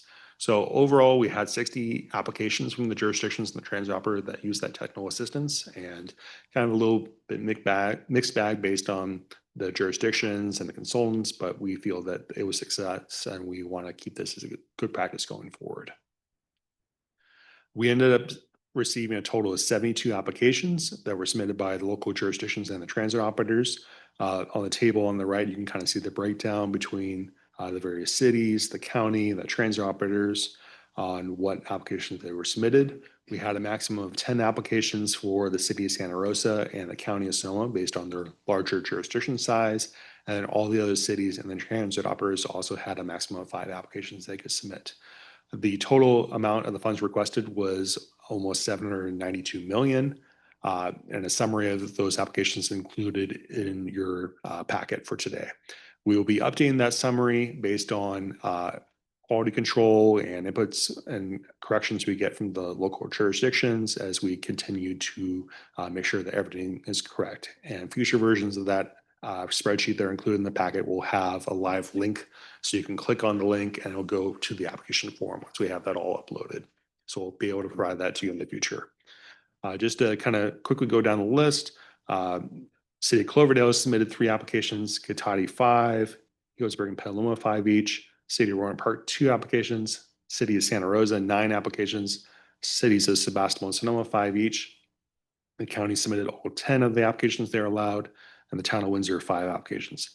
From the transit operators, we had 4 each from Petaluma Transit and Santa Rosa City Bus, 5 from Sonoma County Transit, and 5 from SMART. The great majority of the funds being requested are by SMART, and those are related to their extensions from Healdsburg to Geyserville and from Geyserville to Cloverdale. They broke that out into smaller chunks in case they don't get enough funds. They are potentially looking at a potential station in Geyserville. So I have a question, if you may. SMART is part of the Go Sonoma?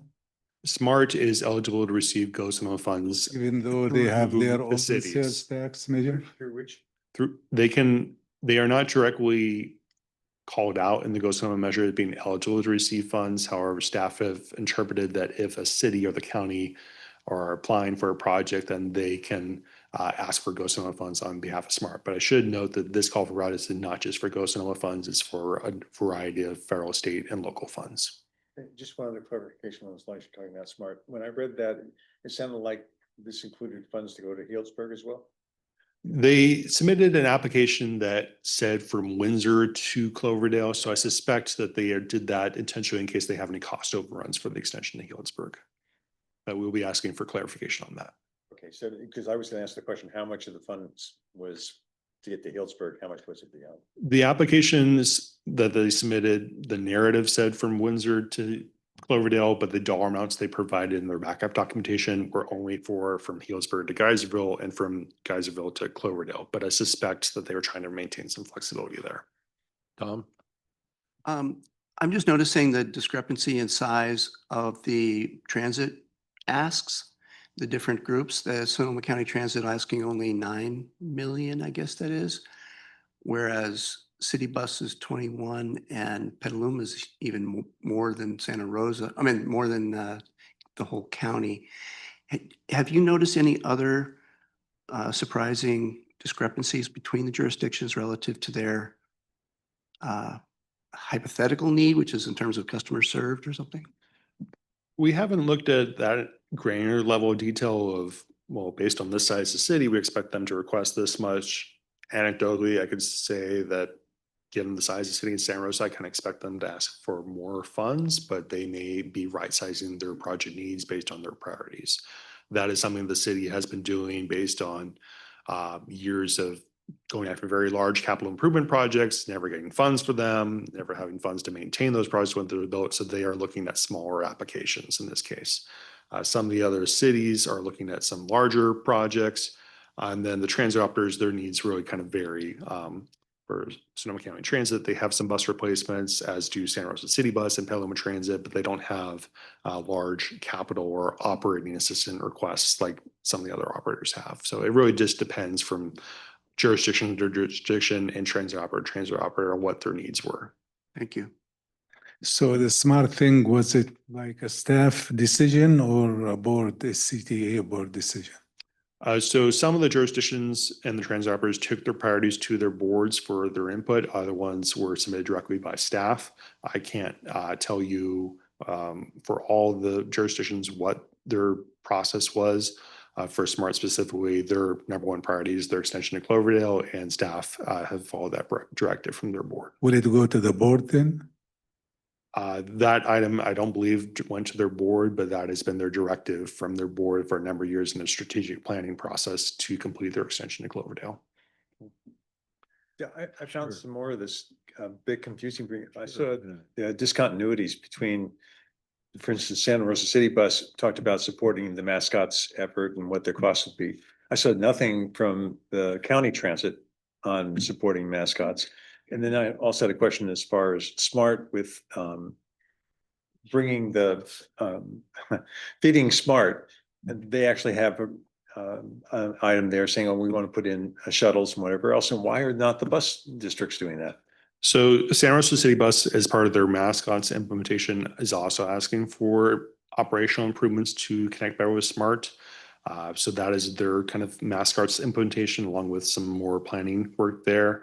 Sonoma County Transit, for their portion, is also looking at improving all of the bus stops throughout the county for unified branding from all the operators. And so that is their kind of contribution towards mascots, if you will. And then also Santa Rosa City Bus is also asking for funds to look at hiring a mobility manager, which is a requirement by MTC, to unify kind of the customer service and the ADA services, ADA certification services for all the transit operators to have kind of a one point of contact for everyone. So each of the transit operators coordinated with SCTCA staff on kind of how this regional integration was going to work, and they all decided to submit one application kind of with that regional lens at heart.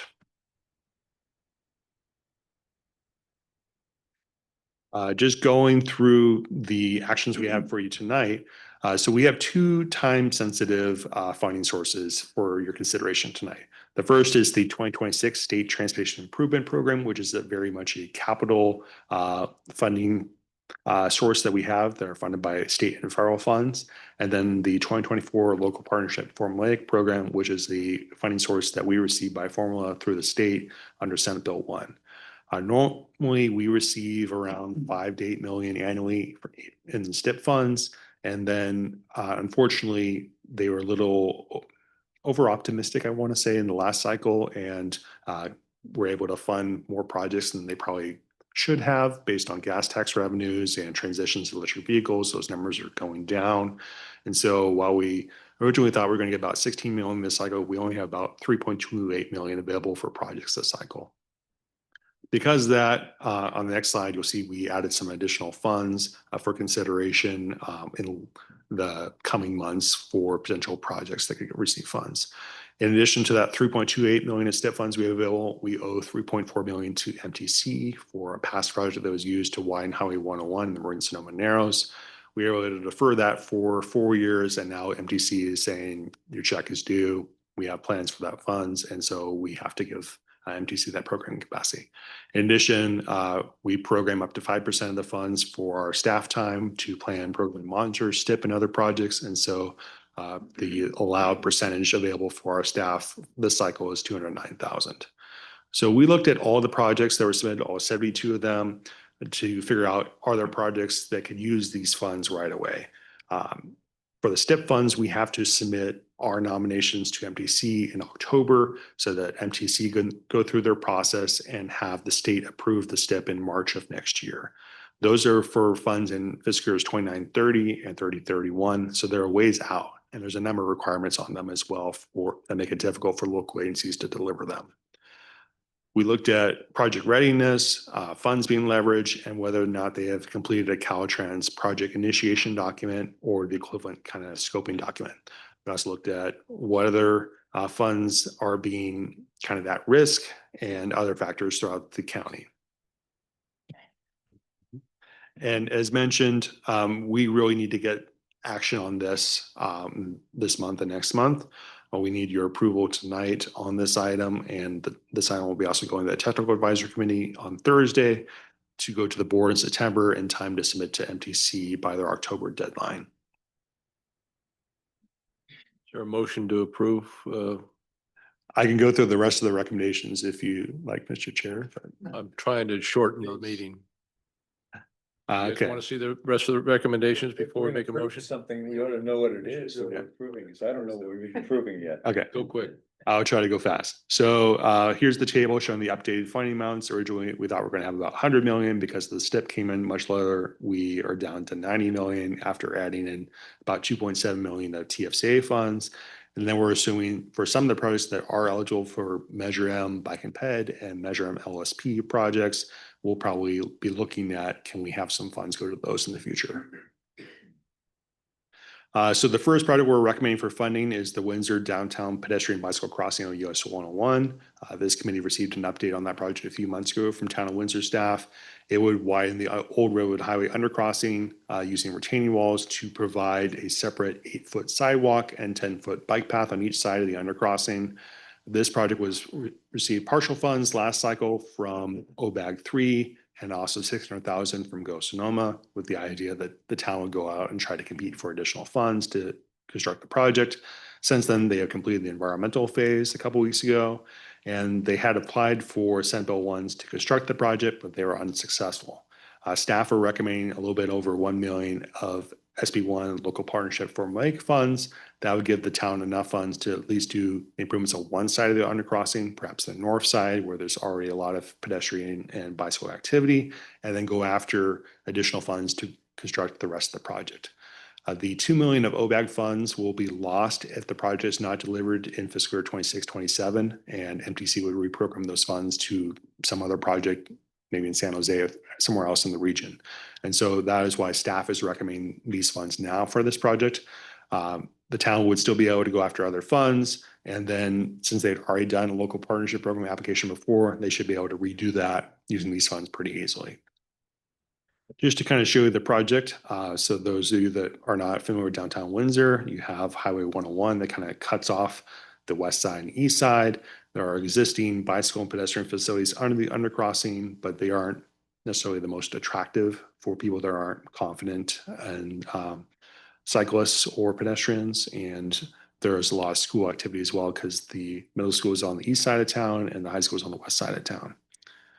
The proposed project would widen the undercrossing using retaining walls on both sides to give a separate sidewalk and bike path on both sides of the undercrossing. This would preserve also the raised crosswalk that's at the northbound on-ramp, kind of in the center of the image there. And then also it would tighten up the corners at the various ramp intersections. It would provide two-way crosswalks for the bicycles and also the pedestrians on all the ramp intersections. So this project would provide enhanced bicycle and pedestrian safety. It does not increase vehicle capacity at all. The next recommendation we have for you is on the State Route 121 8th Street East intersection improvement. This is a project that we previously programmed in the 2024 STIP as part of the last SCTCA funding program through the final design and right-of-way phases.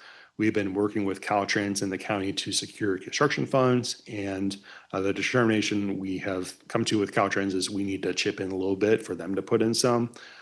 There are some funds that Caltrans can contribute from their State Highway Operations Protection Program for safety improvements on the highway system, but that can't necessarily cover everything in the scope.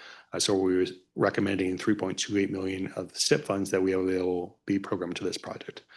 Another issue is we are still dealing with tribal consultation on the project and going through environmental studies with Caltrans. Our budget for the environmental phase was very tight, and we were recommending that 250,000 Measure M bicycle pedestrian funds be programmed to the project. As Brenton mentioned earlier, we did a funding exchange a number of years ago, and there is available $1 million in the Measure M bicycle and pedestrian program that is not programmed to any project. Those funds could be programmed potentially to this project or to other eligible Measure M bicycle and pedestrian projects. With this recommendation, there'll be 250,000 that'll be programmed to the Sonoma Shelville Trail portion of this project, which is the Class 1 bike path along 8th Street East and through the intersection. And the remaining funds will be available for any future Measure M bicycle and pedestrian projects, including those that were submitted for this call for projects. Just to kind of give you some orientation of the project, on the left you have a map of the Sonoma Shelville Trail, which would connect with the city of Sonoma bike path and then come down along 8th Street East along the old railroad corridor, as we received the presentation from Regional Parks last month. Outlined in red at the bottom right of the map is kind of the project area for the intersection project, which would include the portion of the bike path within the project limits. The images on the upper right, you have the intersection at 8th Street East and Highway 121 with the rail crossing by the Smart Shelville Depot.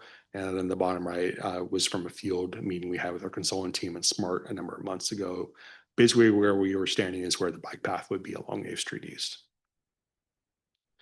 This is an image of the proposed roundabout alternative. If a roundabout was selected at the intersection, it would include a one-lane roundabout along with a bike path along the east side of 8th Street East that would cross the freight spur to the Golden Gate Railroad Museum along 8th Street East, and then come down south next to the Smart property and cross the intersection at the roundabout to the south side of 121 to connect with the future bike path that the county has planned as part of the Bay Trail.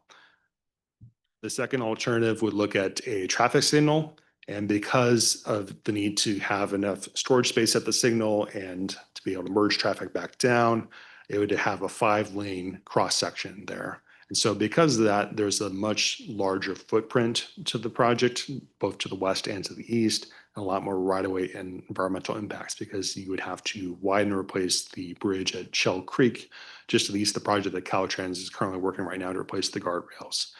So we have not made any decisions on which of these two alternatives that we are going to move forward with. We are doing additional studies with Caltrans, which is part of the reason why we're asking for additional funds to complete the environmental phase. But we're continuing to coordinate with SMART, the property owners, and the tribes for their input on the project.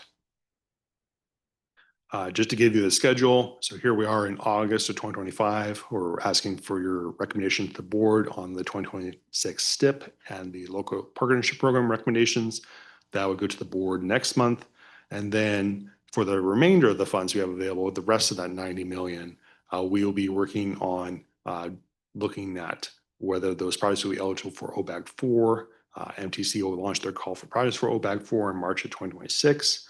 And then we will be, over the next few months, starting in the spring, scoring the rest of these applications and developing recommendations to come to you next summer. The board would take action on those recommendations in September of 2026, and then MTC would take action that winter. We hope to wrap up this entire process by February of 2027. It's a very much extended timeline due to the need to wrangle all these different funding sources. But with that, Mr. Chair, we recommend that you approve the initial program recommendations as presented by staff. We feel this is a strong countywide investment. This program overall is $90 million in various transportation funds, And we want to have a transparent process, include engagement with all the committees, the public and the tribes, and have her answer any questions that you may have. Yeah, before we get into making a motion on that, I just want to editorialize a little bit and just say, we need to do a little bit better at our budgeting of time. So when you guys have speakers and you got time shown on this, make sure you go to them and they know what the time is allotted to them beforehand. It's very unfair to ask this committee to make $90 million decisions 35 minutes after we're supposed to be done and we don't have time. So This is the first item. I personally won't support a motion tonight. But you guys are welcome to make a motion. Tom, you had a comment? Yeah, I had a comment that was to the substance of the presentation, but that's a important comment, I think, John. And, you know, we all take time up in these meetings and, but doing some time management would be good for the staff to help you with as you prepare the agenda next time. So, Thank you. to the second proposal, the A Street East, is that the project that's adjacent to a warehouse that Amazon was interested in a while back that I think is still unfilled? Correct. The warehouse is vacant. The Amazon withdrew their proposal for that warehouse and they built a facility in American Canyon instead. So my question is, would either of the two alternatives that you're considering but not yet committing to have a capacity increase element to them? Presumably they would. I'm curious how that factors into your criteria. So as part of the scoping phase of the document, Caltrans made us do a vehicle miles traveled decision document. And based on the fact that they are just intersection improvement projects, they were determined not to increase vehicle miles traveled and not to increase capacity.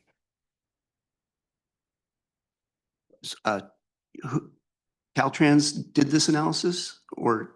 The consultant did the analysis and Caltrans concurred with the analysis that the intersection improvements on their own will not increase vehicle capacity. And the analysis was procured at the behest of Caltrans and it was performed by a Caltrans consultant. Is that right? It was performed by SCTCA consultant under Caltrans oversight. I see. And so there was a determination that there's no increase in VMT, therefore no capacity increase in either of the options. Correct. Interesting. I should take a look at that. Thank you. Motion. First, I would agree with your comment, John, but my question, I'm confused, to be honest with you. The recommendation or the motion and not the recommendation to have, approval of these 4 items. And in your presentation, you mentioned something about transit and smart and so on. Where is it here in these recommendations? Can you clarify your question on there's no recommendation related to transfer or smart? No, I understand there is no recommendation, but in your presentation, you mentioned applications, from transit agencies and including smart for about $1 billion, applications.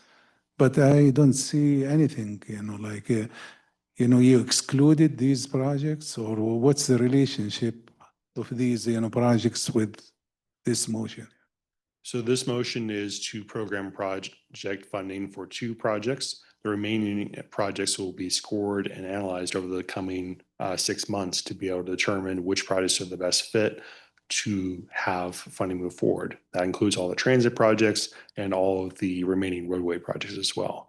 We did look at what projects potentially could use these funds, and we determined that these 2 projects were the best fit, so that not only were the funds for the Windsor project not lost, but we can continue momentum on a critical safety project for the 121 A Street East project and leverage potentially tens of millions of dollars from Caltrans on that project. So when do you expect to come back with the recommendation for the transit, We will be coming back with the remaining recommendations to you in probably July of 2026. July next year? Correct. Okay, thank you. Denny.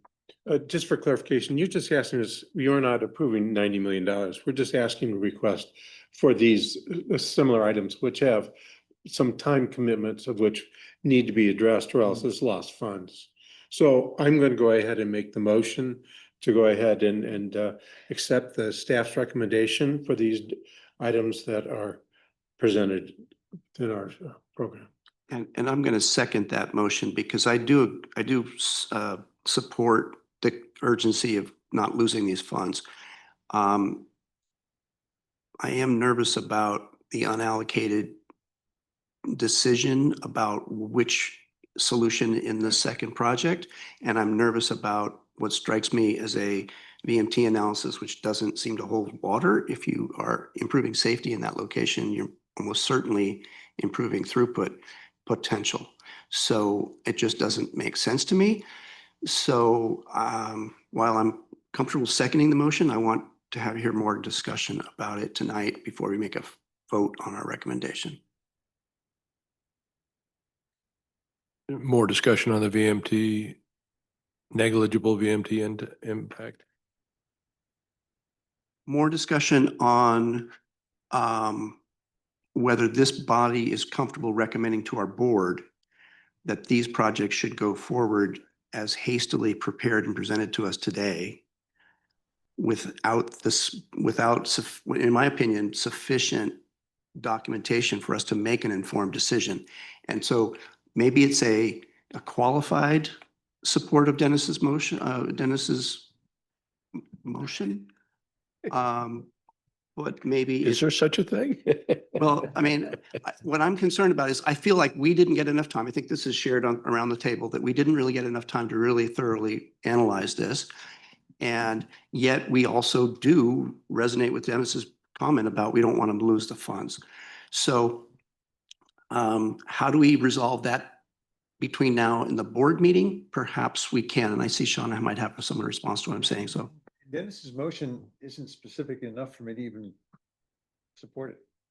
It doesn't say we're supporting these projects or specifically these projects to go forward. And that's the total motion. The motion is that we're supporting these two projects to go forward.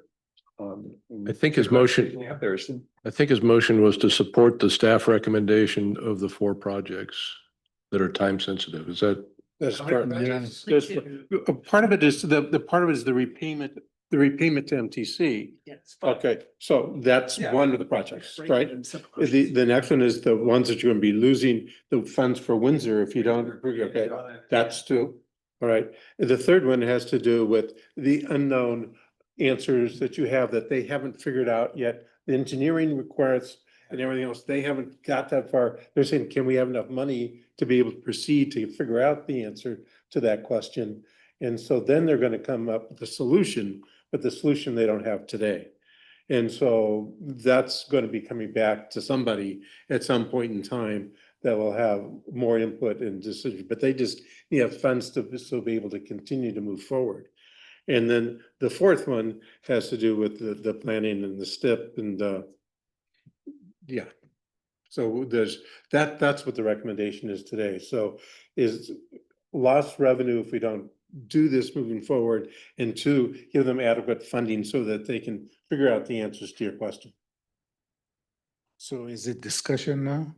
Your motion and second? So We're in discussion. Is my motion clear? Yeah. We're in discussion still. Was that your question? Are we still in discussion? Yeah, I have a question. Is it time sensitive approving, this motion or not? So the STIP funds, we must make a recommendation to the board at their meeting on September 8th so that we can submit our documentation to MTC in October. Otherwise, our funds will be programmed by MTC to other projects in the county or outside the county. It could be programmed to something in Santa Clara County, and they could program it to anywhere they want. MTC has discretion to pool all the STIP shares for all 9 Bay Area counties and program as they see fit. These are our discretionary funds that are some of our most flexible funds that we do not want to lose from the region, and that's why we're asking for your action tonight. In addition, we are asking for action for programming funds to this town of Windsor's project so that they do not lose the $2 million federal discretionary funds that this board and this committee recommended to them several years ago, and that we want to be ensure that that project is delivered.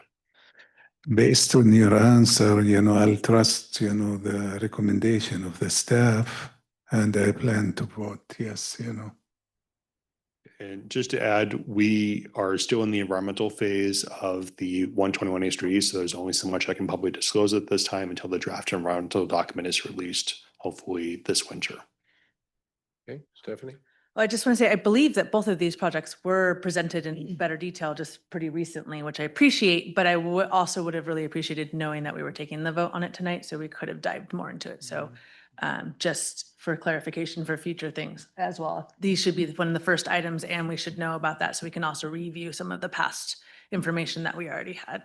Right. And thank you for the feedback. We were very time limited because we received the applications on the 8th and took staff quite a while to compile everything and develop a recommendation, but we would structure the agendas differently in the future. We just had a number of items that we wanted to be able to present to you today. Probably we could have moved it up to Okay. in the meeting agenda, you know. We could have, but let's go ahead and call for the question at this point. Any other comments? There is Does anybody comment have? No, I said we have a second. So we have Yeah, we do have a second, right? Yeah. So call for the question. All those in favor of the motion and its second, raise your hand. Aye.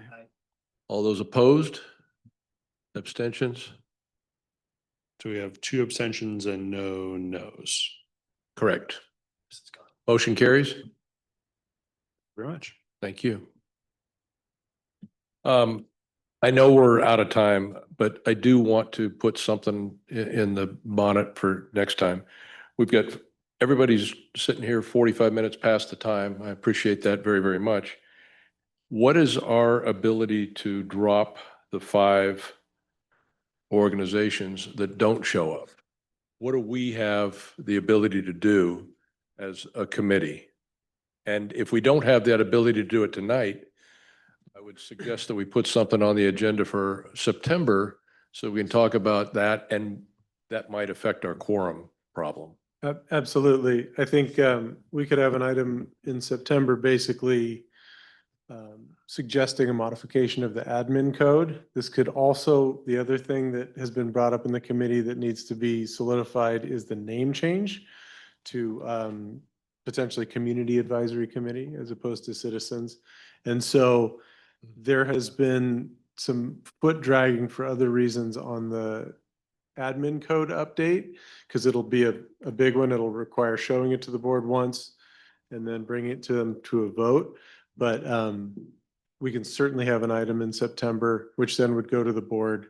It is past due. In my opinion. Yeah, even if it's not Yeah. the entire admin code modifications that we want to Would just do, be, I'd like to see this one cleaned up. yeah. And I think Absolutely. everybody else would as well. For sure. Thank you very much. Mhm. All right. We're adjourned. Yeah. And we're done. I mean, there's already desires happening. Find out Dwayne where. Gravel